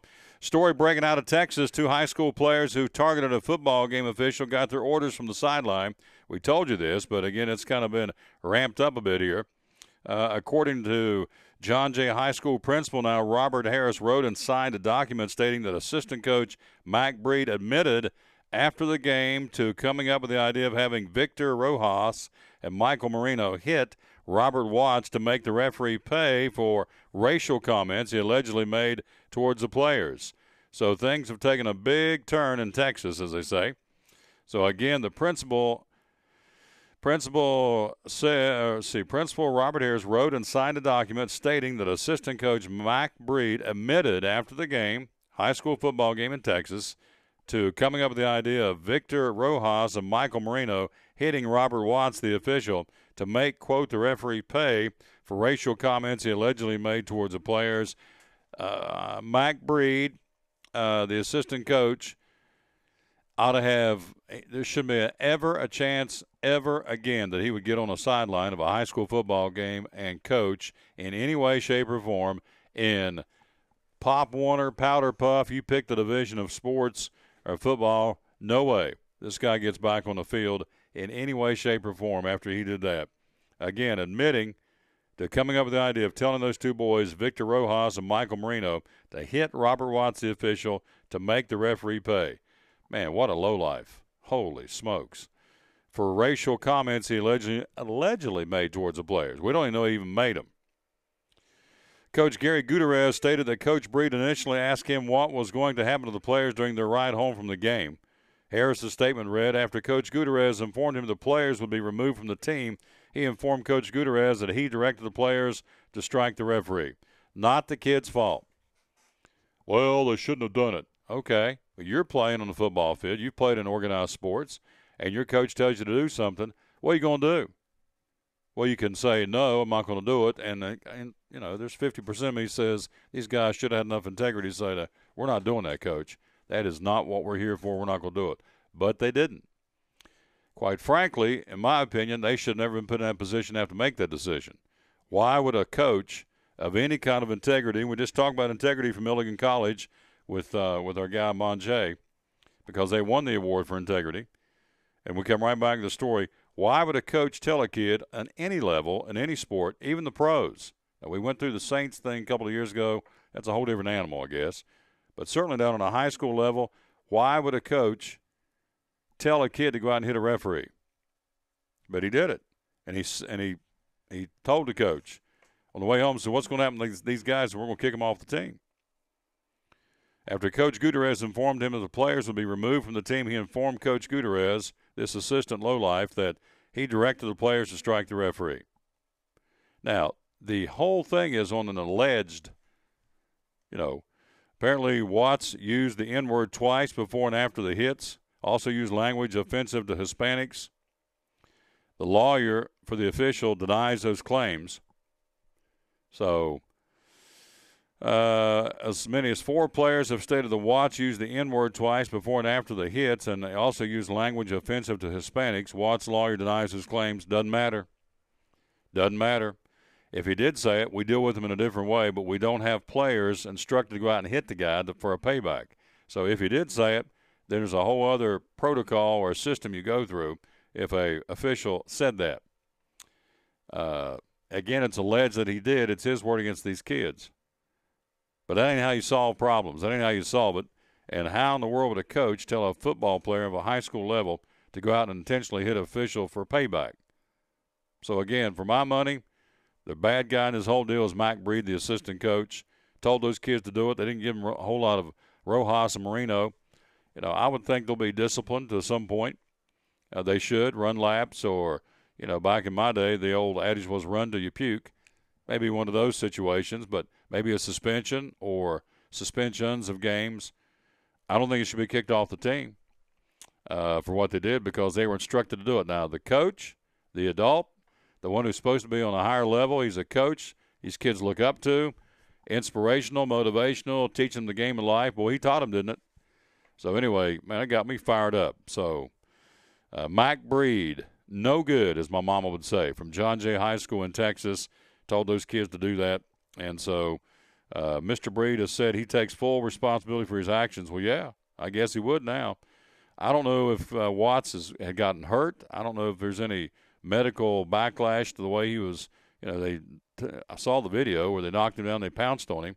So if there's any injuries, then now you're looking, I would think, at a lawsuit. You know, the official Watts, I would think, would have every right to lower the boom from a legal standpoint on Mike Breed, the assistant coach, when he had players instructed to go out and hurt him as a payback for allegedly what he said. So, no good. Mike Breed's no good, and I wish he was here. I would tell him that to his face. I could call him, but I'm not sure he'd take my call. But that's just pitiful. That is pitiful. What kind of lesson? Let's take it one other step. Not to get on my soapbox any more than I already am, but what kind of lessons that teach these kids? I mean, what do they get out of this? What have they been told, and what have they been shown? Forget talking the talk. They've walked the walk. What have they been walking here with this guy, this coach? No good. No good. Anyway, enough on that. So I just don't get it, why he would instruct kids to go out and hurt somebody over what he thinks he heard him say. That was the thing, the alleged racial remarks. And if he did say it, he's wrong. He should be punished, the official. No question. If he's out there saying those kind of words, those kids, he needs to be punished. I agree with him 100%. But that ain't how you punish him. There's another way, I guess, in a referee association. If that came to light and it was proven to be true, you would be suspended or have your license pulled or whatever as an official. But that ain't how you fix it. I can tell you that, because nobody wins on this. The kids don't win. The official don't win. And you know what? At the end of the day, Mike Breed, the assistant coach, he don't win either. And it's just pitiful. But I will say this. The more I'm around this good old earth here in 2015, unfortunately, I'm reaching the point where nothing really surprises me anymore. That's not a good thing. I mean, the moral yardstick and the barometer of integrity in this country goes down the tubes, I think, a little bit more every day, and it's a sad thing to see. Texas A&M officially christened a brand-new football field, Kyle Field, Saturday night, with a 56-23 thumping of Ball State, a $485 million stadium built in College Station, Texas, for Texas A&M, the most expensive college football stadium in the country. Well, they had problems. 102,733 capacity stadium, slow concessions because of connectivity issues. The computers weren't working. Oh, concession stands running out of food in the first half, poor crowd flow, and sound system problems. Whew, that's a big night there. The concession stands wasn't running, couldn't get your hot dog and your soda pops and your nachos and cheese. The crowd was not, the flow of the crowd was all messed up, so you couldn't get back to your seat. Sound system, you can't hear anything. It's pretty funny. Obviously, they didn't do any checks, any sound checks or anything. Now, the connectivity issue. Explain this to me. I'm old school. All right, when the computers go down, and they do, they crash from time to time. They've crashed here. They crash. They just crash, part of it. In this situation, what would be wrong with taking the old, take a bag of a paper bag and write the order? I know you can't make change. Well, I guess you can't. You can't get the computer to open up the drawer, the cash drawer, to get the computer to pop opens and give you some change. But what would be wrong in the old days of, okay, you had 2 hot dogs and a soda pop and a nachos, that's $8. And they make a transaction. Of course, then, okay, here's the other problem. Most people don't pay in cash anymore. They do the plastic, so I understand. But for me, I'm an old cash is king guy. And so I would just pull out some moolah and pay and be going down my merry way. But anyway, they had problems. And so President Skip Wagner addressed the issues and vowed to work out the problems by the time that the next team comes to town, Nevada, on Saturday. The blown speakers being replaced. Backup system was also part of the plans, though the letter stated that the sound system would not be fully functional until Mississippi State comes in on October the 3rd. Plenty of reason to beat its chest about a $485 million football palace. And so among the new features of this field is pretty cool, 102,000 close to Neyland Stadium, but not totally. But this new field Texas A&M plays in. Twin canopies on the east and west side of the buildings designed to not only provide relief from the Texas heat, but to trap the famous 12th man crowd noise and redirect it down on the field in what was already one of the most intimidating places in sports. So, pretty cool. School didn't set out to build the biggest stadium in college football, but it sure came close. With a capacity of 102,733, Kyle Field will be the biggest stadium in the Southeastern Conference. Didn't know that. Bigger than Neyland Stadium. And one of the 5 biggest in college football. So I just learned something. The biggest, of course, is the Big House in Ann Arbor, 107,601. Kyle Field at Texas A&M, 102,733. Biggest stadium in the Southeastern Conference. So let's park that for a second and look and see, okay, next year up the road here at Bristol Motor Speedway, it's going to be good.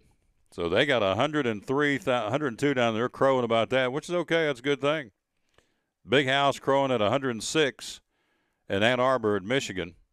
So take that and put 150, 160 up the road here at Bristol. So you're going to surpass the biggest crowd in college football. What I say, 107. So at the minimum up here at BMS, they'll have 150,000 at the minimum. So that's a increase of over 43,000 fans. That for some places, that's an entire stadium.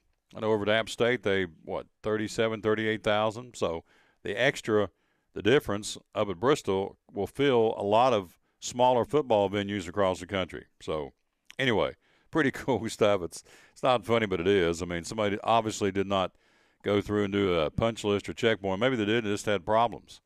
So obviously, maybe they did do it. I don't know. So here is some of the other parts. It's 18 stories high. It took 3 seasons to build it.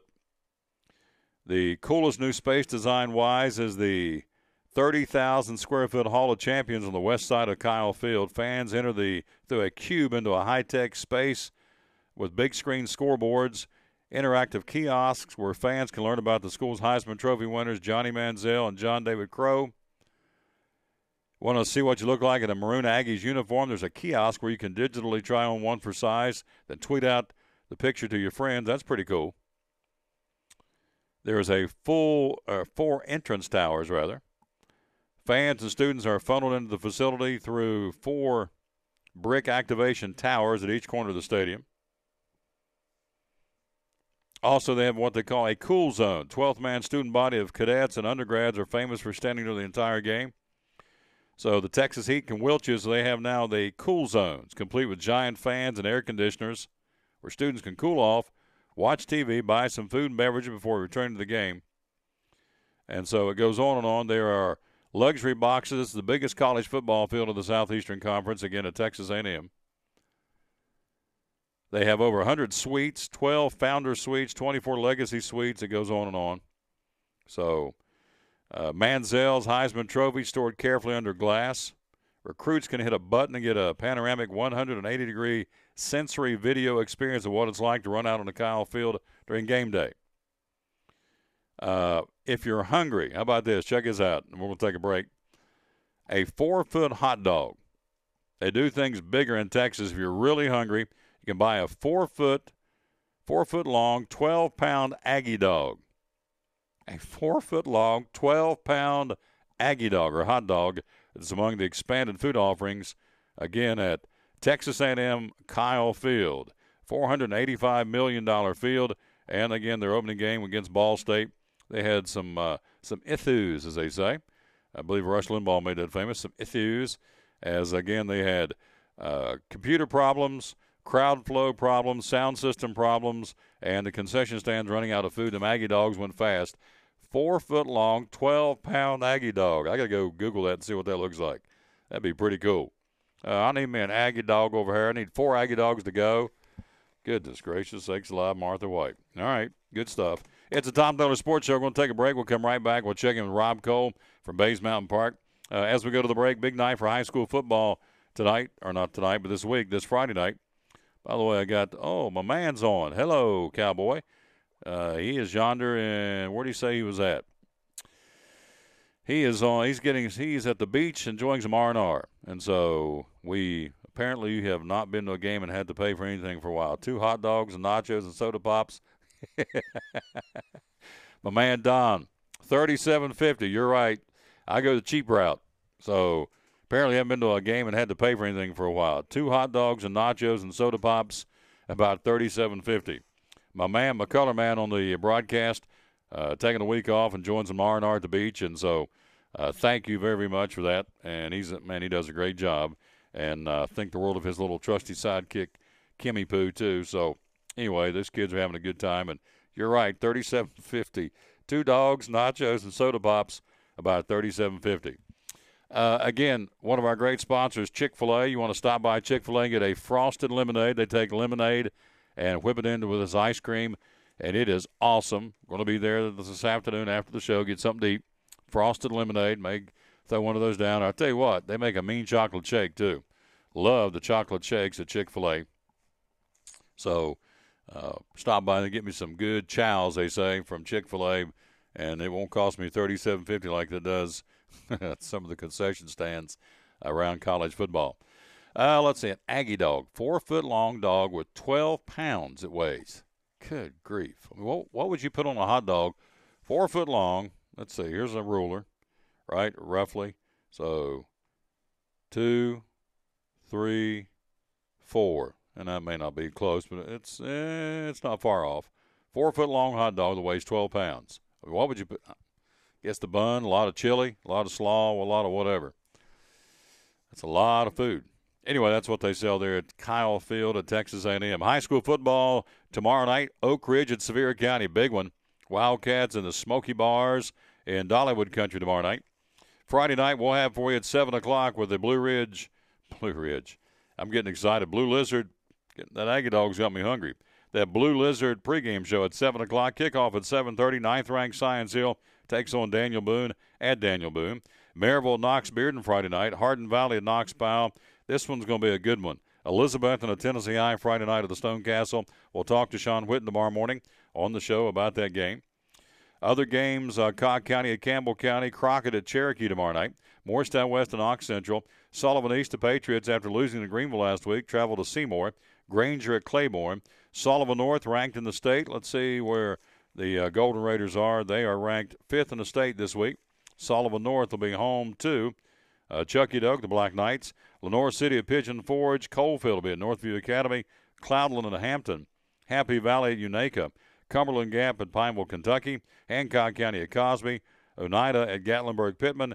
Davidson Academy at Concord Christian. And Wartburg Central at Oakdale. A lot of teams are off this week. I know in the Big East you have Dobbins Minute and William Blount and Jefferson County and Bradley Central all off this week for the Big East Conference and back in action next week. As we told you earlier, out of the Big East, 6A football this week, 4 out of the Big East. Maryville number 1, Dobbins Minute up to number 6. Science Hill falls to number 9 but still stays in the top 10. And Bradley Central is 10th in the state. So you got 4 out of the Big East out of the 10 teams in 6A conference football coming out of the Big East Conference. So pretty cool stuff. And again, it's a very, very good conference. And we saw ourselves a heck of a football team last week against the Maryville Rebels. No question.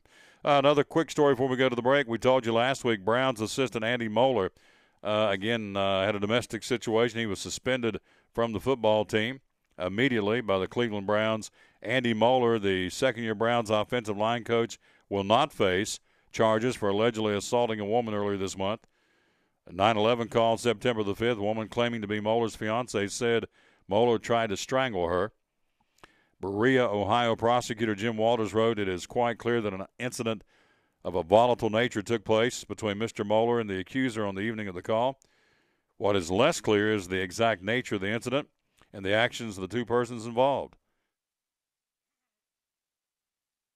Walters says alcohol played a part in the incident after Moeller and the accuser attended an Oktoberfest event.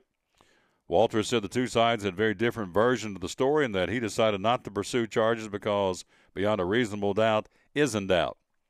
And Moeller was suspended indefinitely by the Browns. No word whether he's back, but he has been charges have been dropped, and so they are going to not press assault charges on Andy Moeller, the offensive line coach for the Cleveland Browns. So some would agree with that, some would disagree. I'm not there, so I don't know. But the old adage for me is where there's smoke, there's fire, so I don't know. But it would appear that something happened or she would have made the phone call. So anyway, speaking of the Browns, I guess we told you Josh McCown, we did tell you late yesterday on the show, had a concussion week 1. He's been cleared. He will start. Johnny Manziel will be benched for the Browns in week number 3. Now, much like what we told you earlier with the New York Jets, Geno Smith, when he comes back, he won't be the starter. It'll be Ryan Fitzpatrick. What will happen now with Johnny Manziel, who obviously produced last week, given everything he's done, and he's done some stuff, obviously. He led the team to victory over the Titans, and he will not be the starting quarterback on Sunday. Josh McCown off of the injured list, again getting clearance for the concussion protocol, will be the team's starting quarterback against 2 on Sunday. The Raiders will be in Cleveland, the dog pound, and will beat them like a junkyard dog. You just wait and see. Raiders going to kick them. Second-year quarterback started for the Browns last week against the Titans. Johnny Manziel, 18 out of 35, 172 yards and 2 touchdowns, no picks. He also played in week 1 after McCown was taken out them, throwing for 182 yards with a touchdown, but he also had 3 turnovers. So, again, say what you want, but Johnny Manziel, to me, produced. He should be the starting quarterback this week, or at least let him start. May use McCown later on in the ball game, but I think Manziel's earned his medal in this one. 18 out of 35, 172 and 2 touchdowns, no interceptions, and beat the Titans. Pretty good afternoon, but Manziel will not start. He'll be benched, and again, Josh McCown will be your starting quarterback for the Cleveland Browns coming up on Sunday against who?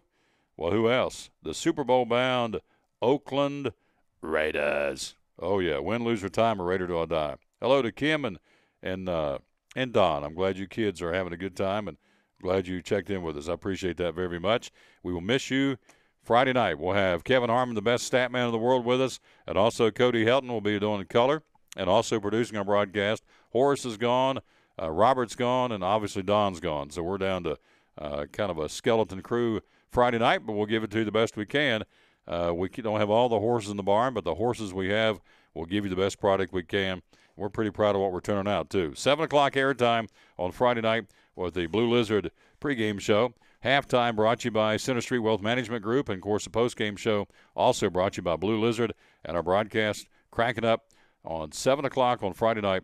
It'll be Science Hill, 9th in the state, at Daniel Boone to battle the Trailblazers. Quick break. We'll be right back with more on this Wednesday. It's hump day, the first day of fall. And, boy, is it nice outside. Whoa.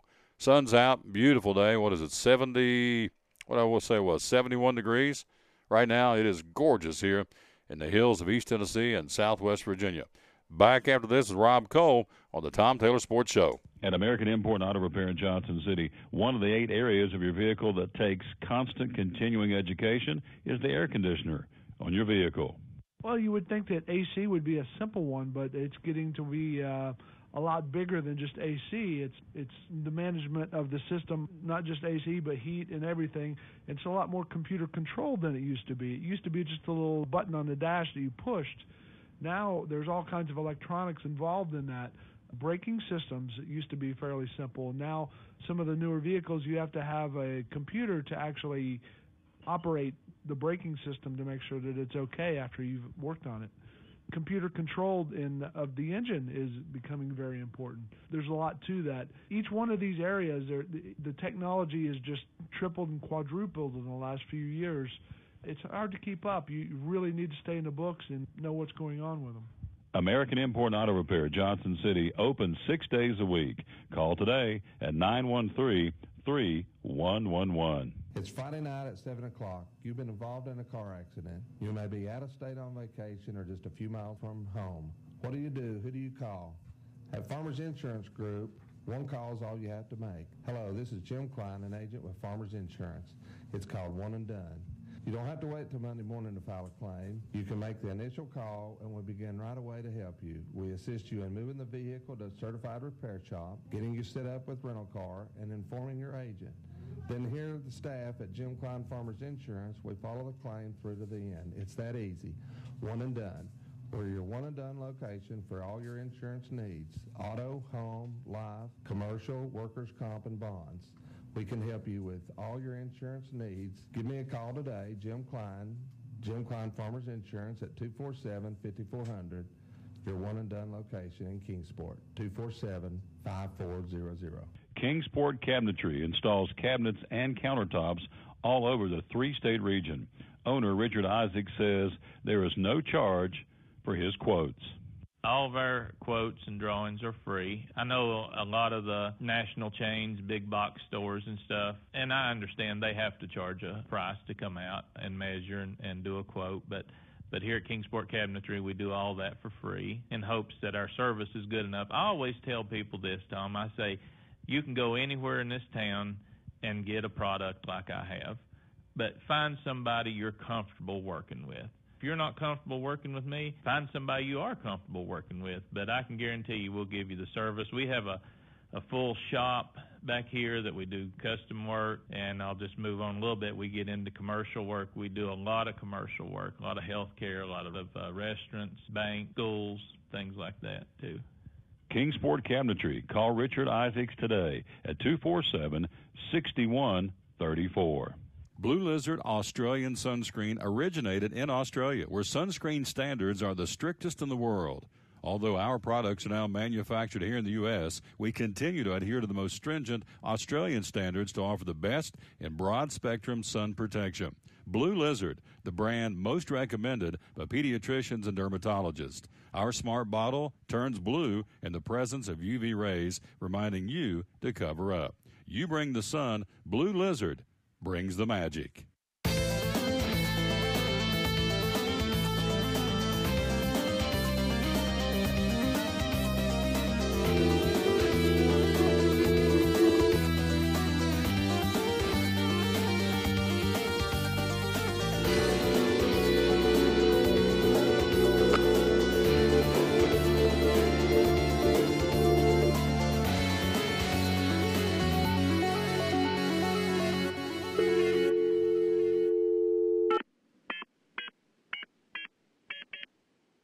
And we're back with the Tom Taylor Sports Show again on this Wednesday, Hump Day, the first day of fall 2015.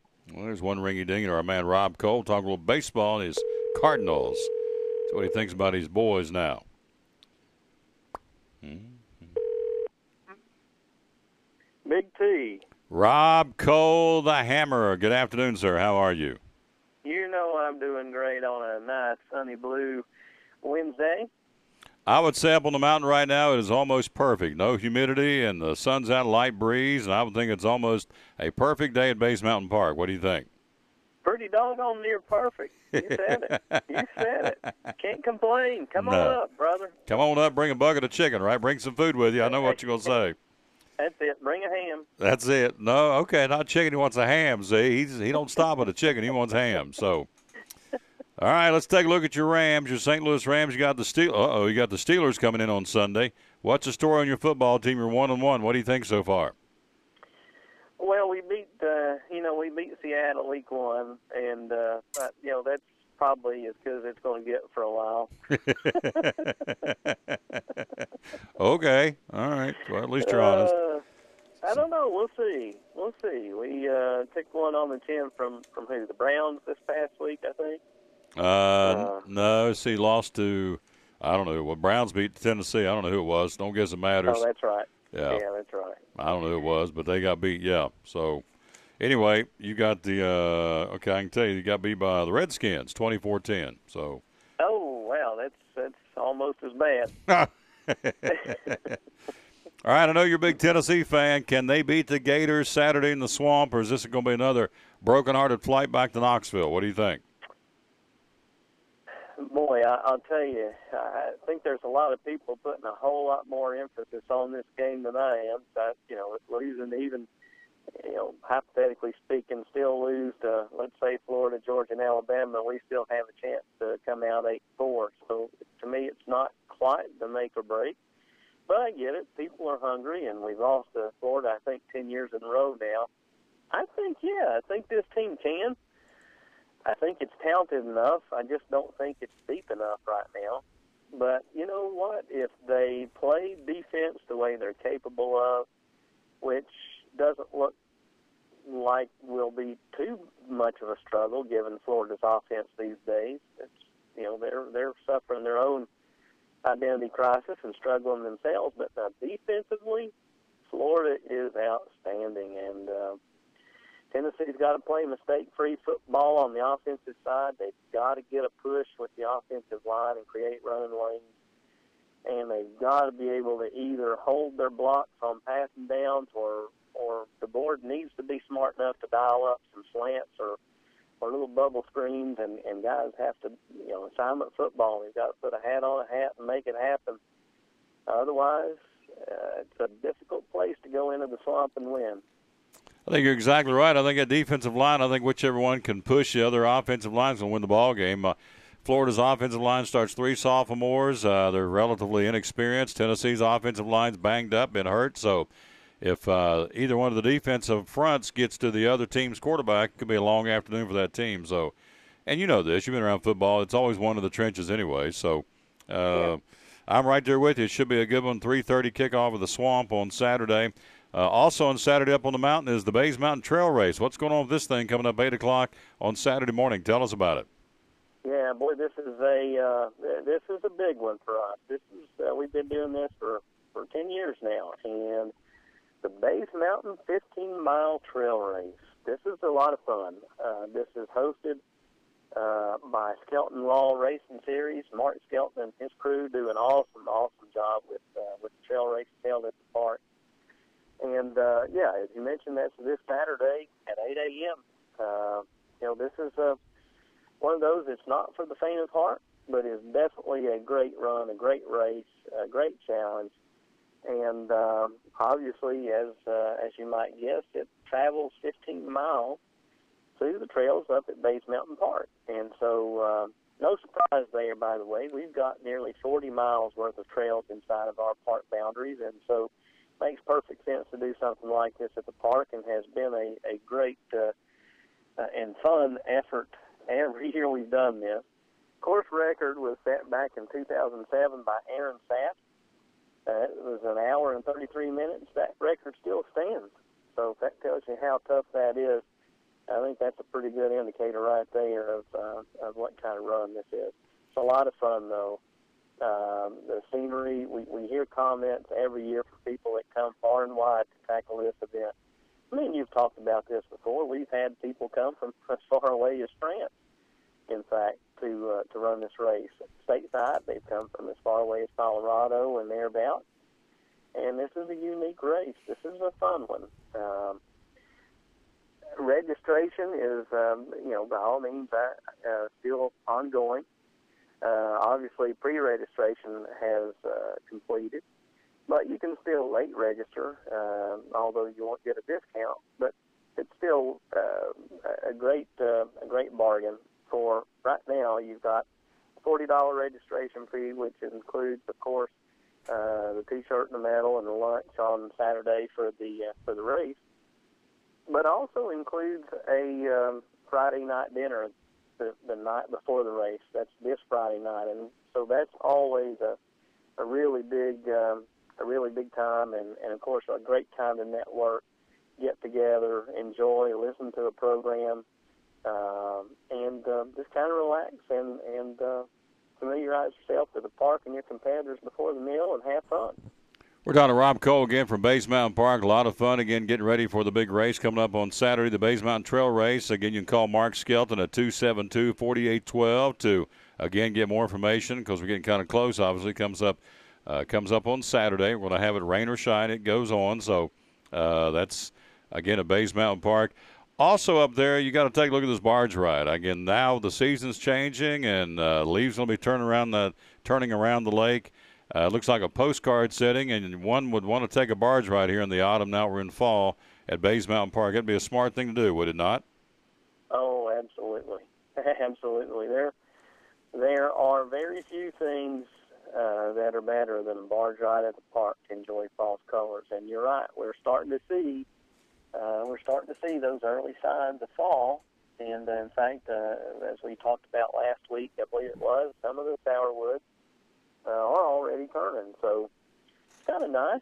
You kind of if you come up here on a regular enough basis, it's a great way to judge and see the changing, the transition, if you will, from green to just a dazzling array of colors by middle to the end of October. And so barge ride is by far, you're right, one of the best ways to do that, and certainly one of the most relaxing ways to do that.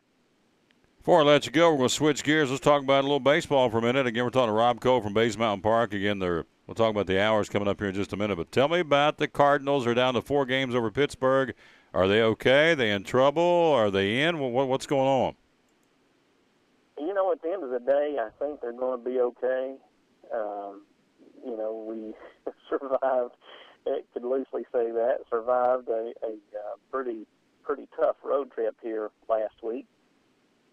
But, somehow managed to come out still on top, and that was a road trip where it was very conceivable that we could have left on top of the division and come back home to St. Louis in second or even third place, for that matter, the way the Cubs have been charging. So I think at this point, they seem to be getting their second wind a little bit. Guys tend to be, looks like, getting healthy once again. And, of course, the news that Adam Wainwright is coming back and going to work himself into shape to work out of the bullpen is, well, I don't have to tell too many people what Wainwright is capable of doing out of the bullpen. The last time he was in the bullpen, we won a World Series, and he closed it out. So, not suggesting by any means that we're going to win the World Series, but I like our postseason chances. And at the end of the day, my personal opinion is I think they're going to do just enough to win the division.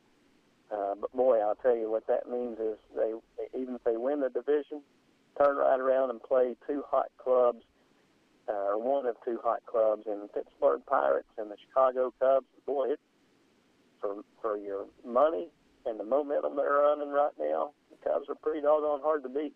There you go. That's and I read a statistic yesterday on the show that NL Central may be the best division ever in baseball because there's 2 teams that got 90 wins. And let's see here before we go to the break. You got 2 teams. Where are we here? 2 teams. Let's see. Cardinals have got 93, Pittsburgh with 89, Cubbies with 87. So there's 3 teams go over 90 wins in the regular season where the season's over, and nobody hasn't been done, I think, since 1977, I believe is the statistic I read. So chance for them to show again it's the best division in baseball. I think so.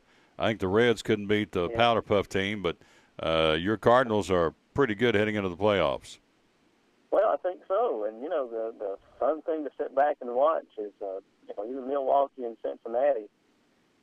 Milwaukee's kind of been that fly in the ointment, if you will, for Pittsburgh. Man, for whatever reason, they just had Pittsburgh Pirates number. And, Cincinnati, there's the 2 games back-to-back that went deep into the night before St. Louis pulled victory out. But if you recall the series before in Cincinnati took it to St. Louis a little bit. And so love seeing these teams in Cincinnati and Milwaukee still playing for some pride and taking, looks like great pride, in fact, and trying to impact the pennant race. There you go. Rob Cole, again, our buddy from Bays Mountain Park. What are the hours you open at Bays Mountain? Yeah, 8:30 a.m. until 8 p.m. Monday through Saturday, 11 a.m. until 8 p.m. on Sunday. Of course, our Nature Center hours do differ on Saturday and Sunday. The Nature Center is open from 11 a.m. until 6 p.m. both Saturday and Sunday. Great job, my friend. Thank you as always. Stay cool up here on the mountain. It's going to be a beautiful weekend for the folks to get up here and see Bays Mountain Park for $4 a carload. And have a great weekend. I'll talk to you next week, all right? Hey, look forward to it, Big T. Go Rams, go Cards, go Vols. How about the Raiders? Can you throw it in there for me, one? Just how about the Raiders? Go Raiders. Hey, I'll give you a go Raiders. They come up big this past weekend. The Raiders. Raiders. All right, good job. Thank you, my friend. I'll talk to you next week. Hey, look forward to it, Big T. Yep, good man right there, our buddy Rob Cole. Dear friend, too. He's a jewel. We call him the Hammer for a reason. Speaking of the Raiders, you missed the earlier in the show, the Raiders have said no to the National Football League. Yeah. I don't know why I did that because I don't necessarily agree with what they did, except they're nuts. Win, lose, or tie, or Raider till I die. There's the banner up there. I don't know when that 4th Super Bowl is going to be up there. I don't know if it's going to be this year, but they are playing better. But anyway, the Raiders all the teams this year in the National Football League have agreed to paint their 50-yard markers gold as part of the On the 50 celebration to commemorate Super Bowl 50, which will be held in February, and, of course, televised by CBS. Raiders said, no, we're not doing it. Raiders specifically requested the 50-yard markers not be painted in gold in 2015. The general manager of the stadium where they play and where the Oakland A's play, they share it, of course, he says they specifically said, we're not going to do it. Now, an NFL spokesman said, no. The Raiders aren't defying anybody. They said once the baseball season's over, they'll paint the 50-yard mark, because right now the 50-yard line goes, looks like from home plate out over second base is where the 50-yard line is as they go this way. So they'll actually be going from like shortstop to second, moving in that direction. So the 50-yard line goes right over where second base would be. They said, nope, we're going to wait till the season's over, and then we'll spray paint it gold. And Raiders said, nah, we're not doing it. And for no explanation. They won't return phone calls that we're not going to tell you why we're not going to do it. We're not going to do it.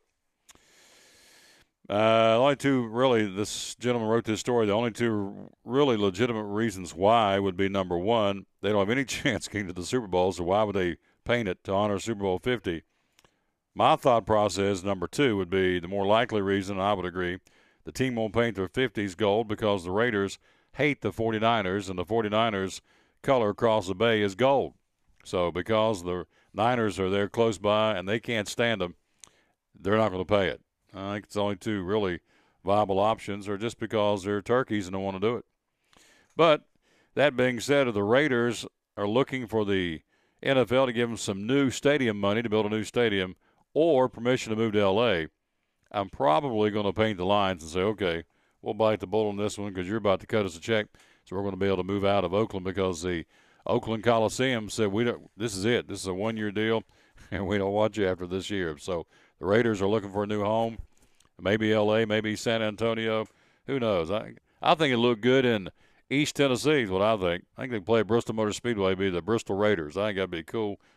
I'm all about that. I like that a lot. Quick break. We'll check in with Michael White, Sports Information Director from East Tennessee State University. Big football game coming up there on Saturday with Homecoming 2015. Michael White due to join us coming up next on the Tom Taylor Sports Show. Trucks, and more trucks. At Champion Chevrolet on the Motor Mile in Johnson City, we have Silverado trucks everywhere with discounts up to $11,000 off MSRP on select Silverado All-Star Crew Cabs. 15 Spark, $10,995. 15 Sonic, $12,995. 15 Track, $17,995. 15 Equinox, $20,995. Shop us online 24/7, and don't forget our Saturday service hours. Champion Chevrolet on the Motor Mile in Johnson City, where they leave you asking, how do they do that?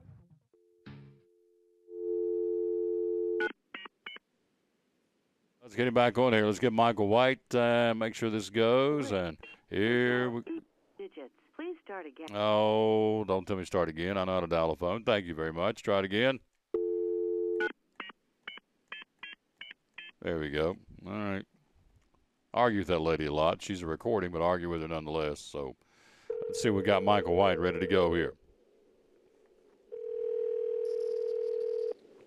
2 ringy-dingies.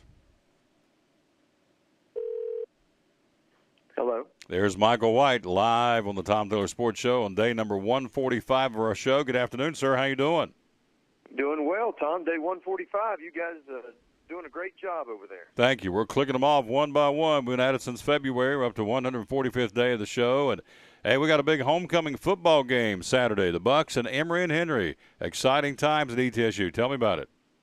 It definitely is an exciting time. It's great to be celebrating homecoming again with a football game, of course, something that we haven't been able to do here on campus since the 2003 season. And I think you can just feel the excitement and the passion in the air here on campus, along with the rest of the community, as people prepare to enjoy this week and especially this weekend. Absolutely. Now, I read early in the show where there's tickets, standing room only is still available. Not many of those. Is that correct? That's correct. We do have a limited number of standing room only tickets still available. So if there are fans out there that would like to get a hold of some of those, they need to call as soon as possible because they are going quickly. We were able to make a few more available for this game as opposed to the opener against Kennesaw State. And so if those sell as we expect them to, we're excited to announce that we'll probably be having a new record set for home attendance this season. We had over 8,200, of course, at the opener, but expecting somewhere close to 8,500, 8,600 for Saturday's game. By the way, if you want tickets, it's 439-ETSU or 439-3878, the number to call if you're on your telephone keypad to get standing room only tickets and homecoming. And I assume they're going to crown Miss Buck football and the whole kit and caboodle is a typical homecoming. Is that right? That's correct. Be back to those traditional things of a homecoming king, homecoming queen. We do have a homecoming parade that will be held Friday evening here in downtown Johnson City. We'll end at Founders Park approximately around between 6 and 6:30. Coach Steve Forbes, our men's basketball coach, and our women's basketball coach Brittany Zell will be the grand marshals for that parade. It will include the band, all the homecoming court. Bucky will be out there, all the things you'd expect for a college homecoming parade. And really excited to be able to do that for our student body, for our alumni, and for the community at large. Talking to Michael White, the sports information director at East Tennessee State University, does a fabulous job. And Michael, we need to remind folks to be patient. This football team is coming up out of the ashes, literally, to rejuvenate a program. So some folks I'm hearing, well, they're not improving. Well, we're not there every day in practice. We don't know that, or I don't. So I can't make that statement, but I can say that the enthusiasm is there, not like I've seen it since I've been around here. So patience is the key here. They're going to get better, and folks are going to kind of ride out the storm because these kids are on a learning curve, right? That's correct, and this team is going to get better. Yeah. Obviously, with the structural process that Coach Torbush put in place, we chose philosophically as a program to go with high school student athletes primarily. We only have a handful of what you consider transfers or junior college players. That's a different process than some teams may take. For instance, Kennesaw State went with a lot more transfers, went with a lot older recruits, and that is a way to do that. But what people have to understand is with the number of scholarships that you can provide, it's kind of it's a chess match, a little bit of a mathematical problem. Is how do you balance your program? And I think the structure and the philosophy that we have in place, 3-4 years from now, we will have a much more balanced program than, say, Kennesaw State, who, once you start down the path of bringing in older players, junior college transfers, you end up with that type of team. You're always bringing in 2-year guys, one-and-done guys. This process is going to put in place a program that is balanced from top to bottom and will ultimately be good for the long haul, which is what we want to do. And truthfully, this program, we certainly all would like to have as many W's as possible, would like to have more. And winning is important, but building this the right way and watching these young men grow is just as important. And I think fans and the community should understand that these guys, they pay attention. They look in the stands, and they need these fans that have been out there for these first 2 home games to be back out there again Saturday, showing that they support these guys and understand that they are under this, they are going through this process, and that they're going to be with them all the way through it. Absolutely. And plus, with Carl Torbush and, of course, Brian Nolan and the folks at the helm, this is going to be done the right way, too, with integrity, and we're not going to cut corners. We're going to do it the right way, and that's what they're doing, and they're building up slowly, but it's coming. And there'll be a day, Michael White, you and I will be on this show going, you remember back in the day when we're winning Southern Conference championships, and it'll be back to where it once was, and so just got to be patient. Other fall sports going on at East Tennessee State. What's going on with that right now? Well, we obviously have several fall sports going on. We a huge win last week for our men's soccer program, beating number 15 Kentucky, the 15th ranked team in the country, came here to play us. We sent them home with a 3-1 loss. That's a huge win for our men's soccer program. Women's soccer has played very well. They're going to be a competitive team, a team that will contend for a Southern Conference title this year, just like our men's soccer. Volleyball is off to a good start. They played again last night, won a match here at home. There's just a lot of good things going on. Our other spring sports that use the fall for competition as well, both tennises, both golf programs are off and running and playing in different tournaments around the country. So just a lot going on. And I haven't even mentioned the fact that with new rules changes, listen, just the other day from my office, I could hear Coach Forbes and our men's basketball team, the whistle blowing, the guys yelling, and and working their tails off down there to be as good as they can be this coming year. And I know Coach Ezel's doing the same with the basketball program. So it's an exciting time to be a Buccaneer, and exciting time for fans in this area to support the program and come out. You know, the golf team finished runner-up at the Inverness Intercollegiate Tournament in Toledo, Ohio, and they were a loss to the California Bears, and Michigan was third. So the Bucks were sandwiched between California and Michigan, which are two much bigger programs, much bigger schools, obviously. And then the ladies finished ninth in the Lady Paladin Invitational down at Furman in Greenville, South Carolina. So our golf teams are very active right now too, right? Yeah, that's absolutely true. Both golf programs doing very well. Obviously, Coach Fred Warren's built a nationally recognized program, and they are used to being up there on the leaderboard with teams like Michigan and Oklahoma and Oklahoma State and Clemson. So that certainly doesn't intimidate them at all. And, of course, Coach Shelton with women's golf has done a great job over the last 13-plus years of really making that program a solid NCAA year-in, year-out contender. So, like I said, it's not just one sport. It's not just one team or one coach. It's as Dr. Sander likes to say here in the program, it's excellence every day, and I think that's excellence every day for all of our sports programs. I think you're exactly right. Before I let you go, that website, where can we go to find out all we need to know about Buck Sports? Well, we love everybody out there, especially we just went through a redesign of our website, etsubucks.com. Love to encourage people to go there, visit it regularly and often, and let us know what they like about it, what we can do better, and definitely stay in contact with us through that, as well as our other social media outlets, anywhere on Twitter, Facebook, Instagram, YouTube. We're out there and making connections every day. So look forward to continuing to do that and providing the best coverage possible of ETSU athletics. Great report, my friend. I'll talk to you next week. Have a great weekend, and go Bucks, all right? Thank you, Tom. Go Bucks. You got a good man right there. Does a great job every time he hits a home run. Michael White, again, the sports information director at East Tennessee State University. And you heard about it right here on the Tom Taylor Sports Show. Again, that phone number, 439-3878. 439-3878 is the number to call, again, to get your standing room only tickets. It's all they got left for Saturday's game. 1:30 kickoff. Get there early. Hit the concession stand, get you a soda pop, some popcorn, some peanuts, hot diggities, whatever they're going to be selling, and sit down and enjoy a Saturday afternoon in the hills of East Tennessee to cheer on the Buccaneers of ETSU and the Emory and Henry Wasps, who will come to town with, their goal is come in here and beat them. They don't want to be the team that goes back and says, we got beat by ETSU in their first homecoming game in 12 years. So their goal is to do what? Come down here and put a whipping on ETSU, and the Bucks' goal obviously is to do the same. So we'll see how it goes on Saturday. Kickoff at 1:30, Kermit Tipton Stadium, Steve Spurrier Field. Again, the Bucks and Emory and Henry again on Saturday. Tom Taylor Sports Show again. I'm looking at the clock. Can you believe this thing's about over? It's why I just got started. I love coming in and doing this show, and it's a lot of fun. And I've talked to a lot of folks today, and I enjoy that too. Danny Good, the athletic director at Daniel Boone, Daniel Manget, the SID from Milligan. Obviously, Michael White just now the SID from East Tennessee State. Sports Information Director is what SID stands for. I think you know that, but just a reminder. And then also Rob Cole from Bays Mountain Park. So it's good stuff, and we appreciate him very much. And then the Apster. Apster, she submarined me pretty good today on the old quiz show questions. I thought I knew my music, and she said, we're going to do a new category since you did Elvis, and got it. And she, to her credit, she called up and gave a congratulatory. It took a while, but she called, and that's all right.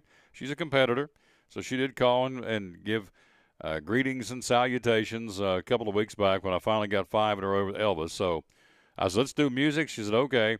And, of course, I got a boom today because I went 1 for 5. Was not good. I still can't believe I missed Leonard Skinner. That was one of my all-time favorite groups. And their first name of the group was My Backyard before it got named Leonard Skinner. I knew that story because it named after their PE coach in Jacksonville, Florida. His name was Leonard Skinner. And they went ahead and put Leonard Skinnerd, and which is pretty creative, obviously, and the rest is history. But anyway, had a good time with that, and she's a very special friend, and we appreciate her very much. And we have fun promoting Bracket Asphalt Maintenance. Weinmann called me, and tell you what, they got him all over the place. 323-8726 is the phone number to call. And you can do that and get yourself a quote because time is running out. Again, the meter's running, obviously. You look at the calendar. Today is the 23rd day of September and the first day of fall 2015. It won't be that much longer. Unfortunately, I wish it would stay hot, but it won't. We got to have the 4 seasons, so that's how the good Lord set it up. But anyway, you've got several weeks left here, I guess. Weather-wise, that's totally up to them. But, again, a lot of folks are calling in saying, come give me a quote. We're going to get our driveway sealed, our parking lot sealed or paved, get ready for the winter months. And so they are working probably as feverishly now as they have all year long. And they've been busy, too. It's been a good summer for Bracken Paving and Asphalt Maintenance. Once the weather broke in the spring, got some good weather. And, again, they're very, very busy now. Point to all this, 323-8726 is the number to call and get a free quote by Tommy Weinmann. And he is he's one of the best guys you ever want to meet. Reason being, he'll come out and give you a quote. He will tell you. He didn't me. He will tell you, hey, your driveway's okay for another year or two, whatever. And I said, okay. And he will not take your money. He said, I treat these people's driveways like it's mine. If it doesn't need done, I'll tell them. He said, because nothing worse than be took. And he said, I don't take people. And I said, you're right, you don't. So 323-8726 is the number to call. Where was that? Oh, I was in, what was that road? It's right down from Franklin Woods Hospital. I was through there yesterday and saw one of those big gold Bracken Paving and Asphalt Maintenance signs, yard signs, where they'd done a job there. One of the medical buildings there close to Franklin Woods Hospital in North Johnson City. So they're everywhere. He's like Johnny Cash. I've been everywhere, man. So anyway, give them a call, and they do a great job. 323-8726 is the number to call. Our thought for the day from Larry Kaiser, who's a huge Yogi Berra fan. If you missed it earlier, the outset of our show, our lead story, we lose Yogi Berra today at the age of 90. 18-time All-Star, 14 World Series he's been in. He was a 3-time, I didn't know this. I thought I knew my sports, but that's one of the things you get in here on this show, you get humbled. I had no clue the guy was an MVP, not once but 3 times in the American League. Again, one of the greatest catchers of all time. In fact, when you say catchers, probably the 2 that will come out the quickest out of one's mouth will be Yogi Berra and Johnny Bench, would be, for my money, the 2 best of all time. And that's not to slight a lot of great catchers, but I would think the barometer by which you would gauge yourself, particularly my age group, my years of growing up, maybe these younger guys have a different catcher, but for me it's probably Yogi Berra and Johnny Bench. So Larry Kaiser from Larry Kaiser Nationwide Insurance, big fan of Yogi Berra, said, why don't you do for the next couple of days some Yogi Berra isms? And I said, I can do that. So here, I love this one. Nobody goes to that restaurant anymore. It's too crowded. That's a Yogiism, and that's our thought for the day. It's not necessarily motivational, but in honor of Yogi Berra, we're going to do it. 282-1389, the number to call. Nobody goes to that restaurant anymore. It's too crowded. That's good from Yogi Berra. And so that's our thought for the day from Larry Kaiser. Larry Kaiser, Nationwide Insurance at 282-1389 is the number to call. Speaking of baseball, speaking of books, you can read a Yogi Berra book. He's got them. I saw this, matter of fact. It may not be there long now, but the last time I was in a book lover's warehouse in Johnson City, I saw a book about Yogi Berra-isms from Yogi Berra. So I would dare say when you lose somebody, usually they go to the bookstore, go to the record store, depending who it is, and they clean them out. I remember George Jones died. CD sales went up 25% when George Jones passed away. So Yogi Berra, there was a couple of books down at Book Lovers Warehouse last time I was there because I was kind of rifling through the baseball section, and there was a couple of books on Yogi Berra, and I guess I should have got one, but had no clue he was sick, and may still be there, may not. But, again, a used bookstore, over 200,000 titles, 6,000 square feet. Again, have book space and used books and CDs and DVDs and books on tape, magazines, comic books. You would be amazed what's in that store. Furniture, he's got some, not much, but he has some pieces of furniture he's taking in on trade. And so it's a little bit of everything. Book Lovers Warehouse, again, right beside Harbor Freight Tools, right there in that shopping center. How do you find them on the 11E between Johnson City and Jonesboro? Simply find the Sonic Drive-In, turn down to that shopping center, and there they are at Book Lovers Warehouse. I know the Apster likes Elvis. He's got a lot of Elvis stuff. In fact, he has a whole section on Elvis Presley. And if you're an Elvis fan, that would be where you want to go. Also, the trade, don't forget, we're 92 days away from Christmas, and they take trade. And now at this point, when you take in trade, he'll give you trade back to sit back for the holidays, which is pretty cool. And so Bob, he understands. He gets it. He does a great job. He understands the economy we're in, and he helps folks as much as we can. And so he does a great job. We appreciate our buddy Bob from Book Lovers Warehouse. Again, right beside Harbor Freight Tools, and we'll be down there one day doing a live broadcast as well. So we're looking forward to that. Tom Taylor Sports Show again on this Wednesday. It's Hump Day. We'll come back and begin to wrap this thing up. Again, it's been a fast 3 hours. All this will be put up on the podcast this afternoon on iTunes, YouTube, TuneIn Radio, and the Stitcher phone app. And so you can check us out tonight. And very simple to go to it once we put the podcast up. TomTaylorSports.com. It'll be there in its entirety. Also, the coaches' shows are there. Please check out those shows. Even if you're not a fan of Science Hill or Dobbins Minute or Elizabethton, these tell you what, these are good guys. And I love going to be around Sean Witten and Graham Clark and Stacy Carter. They're good men. And they love their football team and their football players, and it shows when you talk to them. We always have we always recap the previous week, and we have a highlights package about that game, and then we'll take a break, of course, and come back and do a preview of the upcoming game. So they're out there right now. They come out every Wednesday at noon with the brand new shows each week. And, again, that number is – or not that number, but where you find them is very simple, lowercase, TomTaylorSports.com. TomTaylorSports.com. Check it out. The coaches' shows are out there for this new week. They come out every Wednesday at noon with a brand new show. Quick break. We'll begin to wrap this thing up. It's been a fast 3 hours. Love coming in here doing this show, and we appreciate you as it continues to grow. And I'm sitting there thinking, unusual. I've had about 12 friend requests since we started the show today, and I guess that's a result of the show, and I appreciate that very much. And we'll be right back with more right after you hear this on the TTSS. Trucks, and more trucks. At Champion Chevrolet on the Motor Mile in Johnson City, we have Silverado trucks everywhere with discounts up to $11,000 off MSRP on select Silverado All-Star Crew Cabs. 15 Spark, $10,995. 15 Sonic, $12,995. 15 Track, $17,995. 15 Equinox, $20,995. Shop us online 24/7, and don't forget our Saturday service hours. Champion Chevrolet on the Motor Mile in Johnson City, where they leave you asking, how do they do that? It's Friday night at 7 o'clock. You've been involved in a car accident. You may be out of state on vacation or just a few miles from home. What do? Who do you call? At Farmers Insurance Group, one call is all you have to make. Hello, this is Jim Klein, an agent with Farmers Insurance. It's called One and Done. You don't have to wait till Monday morning to file a claim. You can make the initial call, and we'll begin right away to help you. We assist you in moving the vehicle to a certified repair shop, getting you set up with rental car, and informing your agent. Then here the staff at Jim Klein Farmers Insurance, we follow the claim through to the end. It's that easy. One and Done. We're your one and done location for all your insurance needs. Auto, home, life, commercial, workers' comp, and bonds. We can help you with all your insurance needs. Give me a call today, Jim Klein Farmers Insurance at 247-5400, your one and done location in Kingsport, 247-5400. At American Import and Auto Repair in Johnson City, one of the things that owner Tim Smith is most proud of is their hard-earned certifications. We are an ASE Blue Seal shop, which is important because what it tells the customer is we care enough to get certified, not in one certain area of cars.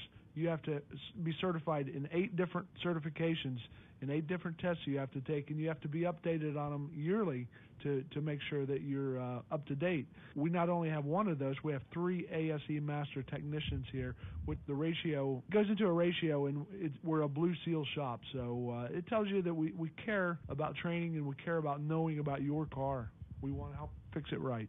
American Import and Auto Repair, West Market Street, Johnson City, home of the free loaner car program. Open 6 days a week. Call today, 913-3111. Any day is a good day to get a tray from Chick-fil-A. Over 10 to choose from. Perfect for having the gang over to watch the big game, birthday parties, church get-togethers, backyard gatherings, everything from fruit trays to garden salad trays to nuggets and chicken strip trays. And for the sweet tooth, try the cinnamon cluster or chocolate chunk cookie tray.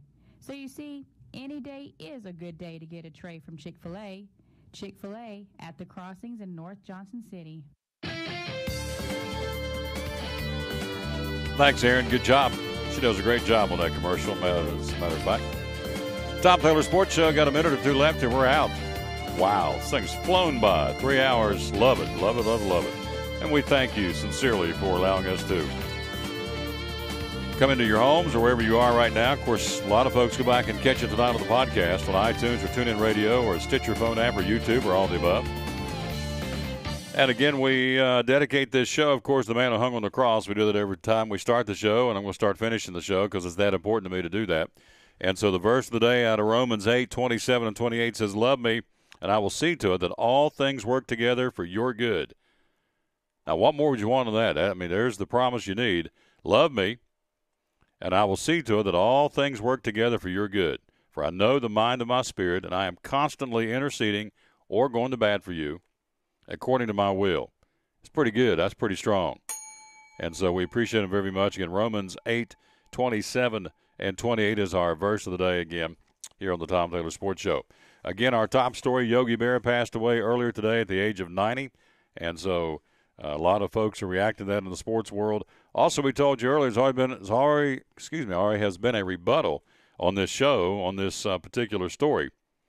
Josh Huff, the wide receiver of the Philadelphia Eagles, implied but didn't state that he felt like the Cowboys had intercepted the messages or the play calling of the Philadelphia Eagles the other night in a football game. His coach, I don't think, was too excited about what he said to the media. And so Chip Kelly has told him to back that off real quick, and he has. He says, quote, Chip Kelly says, asked Josh, "Do you think they knew our signals?" He said, "No." I said, "Josh, do you think they're picking up on things?" He said, "No." So Chip Kelly has come out and said he's overstepped it, or he stepped in it, I guess, would be the way to talk about it. But he said, we are not implying anything at all for the Dallas Cowboy organization that they were tapping into our play calling. He said, let's face it, we're not a very good football team. He said, when you line up in this formation, 75% of the time you do this, 25% of the time you do this, but there's nothing I don't think anybody does offensively or defensively. It's 100% of the time. So, point being, he says, we're not a very good football team, and it doesn't make any difference. We still didn't get it fixed, so we are going on record as saying we don't think the Dallas Cowboys tapped into our play calling through our headsets like it was first implied by wide receiver Josh Huff. So, apparently at practice today, or wherever they were, Coach Kelly got a hold of him, and he said, I'm sure there's two words. I used to hear this from my father all the time when I got in trouble. He would have two words for me. He'd say, "Son," I said, "Yes, Dad." "Fix it." "Okay, I got you. Fix it." So whatever I had to do when I shot the windows out of a neighbor's house with a BB gun before he killed me, he said, "Fix it." Okay, I fixed it. So I'm figuring Chip Kelly's called old Josh Huff and said, "Son," or player, or Josh maybe, "fix it. Get this fixed. Get back out there and tell them we don't think the Cowboys stole our signals." He said, we're just not a very good football team offensively right now. And they're 0-2, and it's not going to get any easier for the Philadelphia Eagles. Who they end up playing? Let's see, before we get out of here. The Eagles will play.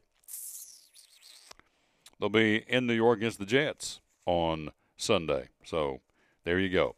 We are out of time. We sincerely thank you for yours. It's been a fast show. We've covered a lot of different topics. We'll do the same thing tomorrow, again, from 11 till 2. You can, again, if you're hearing us tonight, we're after the fact on the podcast, but we do the show live every day from 11 to 2. Again, you can go to TomTaylorSports.com and hear this show. You can go and hear the coaches' shows, and as we said, come Friday night, you can catch us live on TomTaylorSports.com with our broadcast of 9th-ranked Science Hill at Daniel Boone. Thanks to our guest, Danny Good, the athletic director from Daniel Boone High School, Daniel Manget, the sports information director from Milligan College. Thank you, my friend, for being on the show. Also, Rob Cole from Bays Mountain Park, talking about the big road race and $4 a carload in the fall of 2015.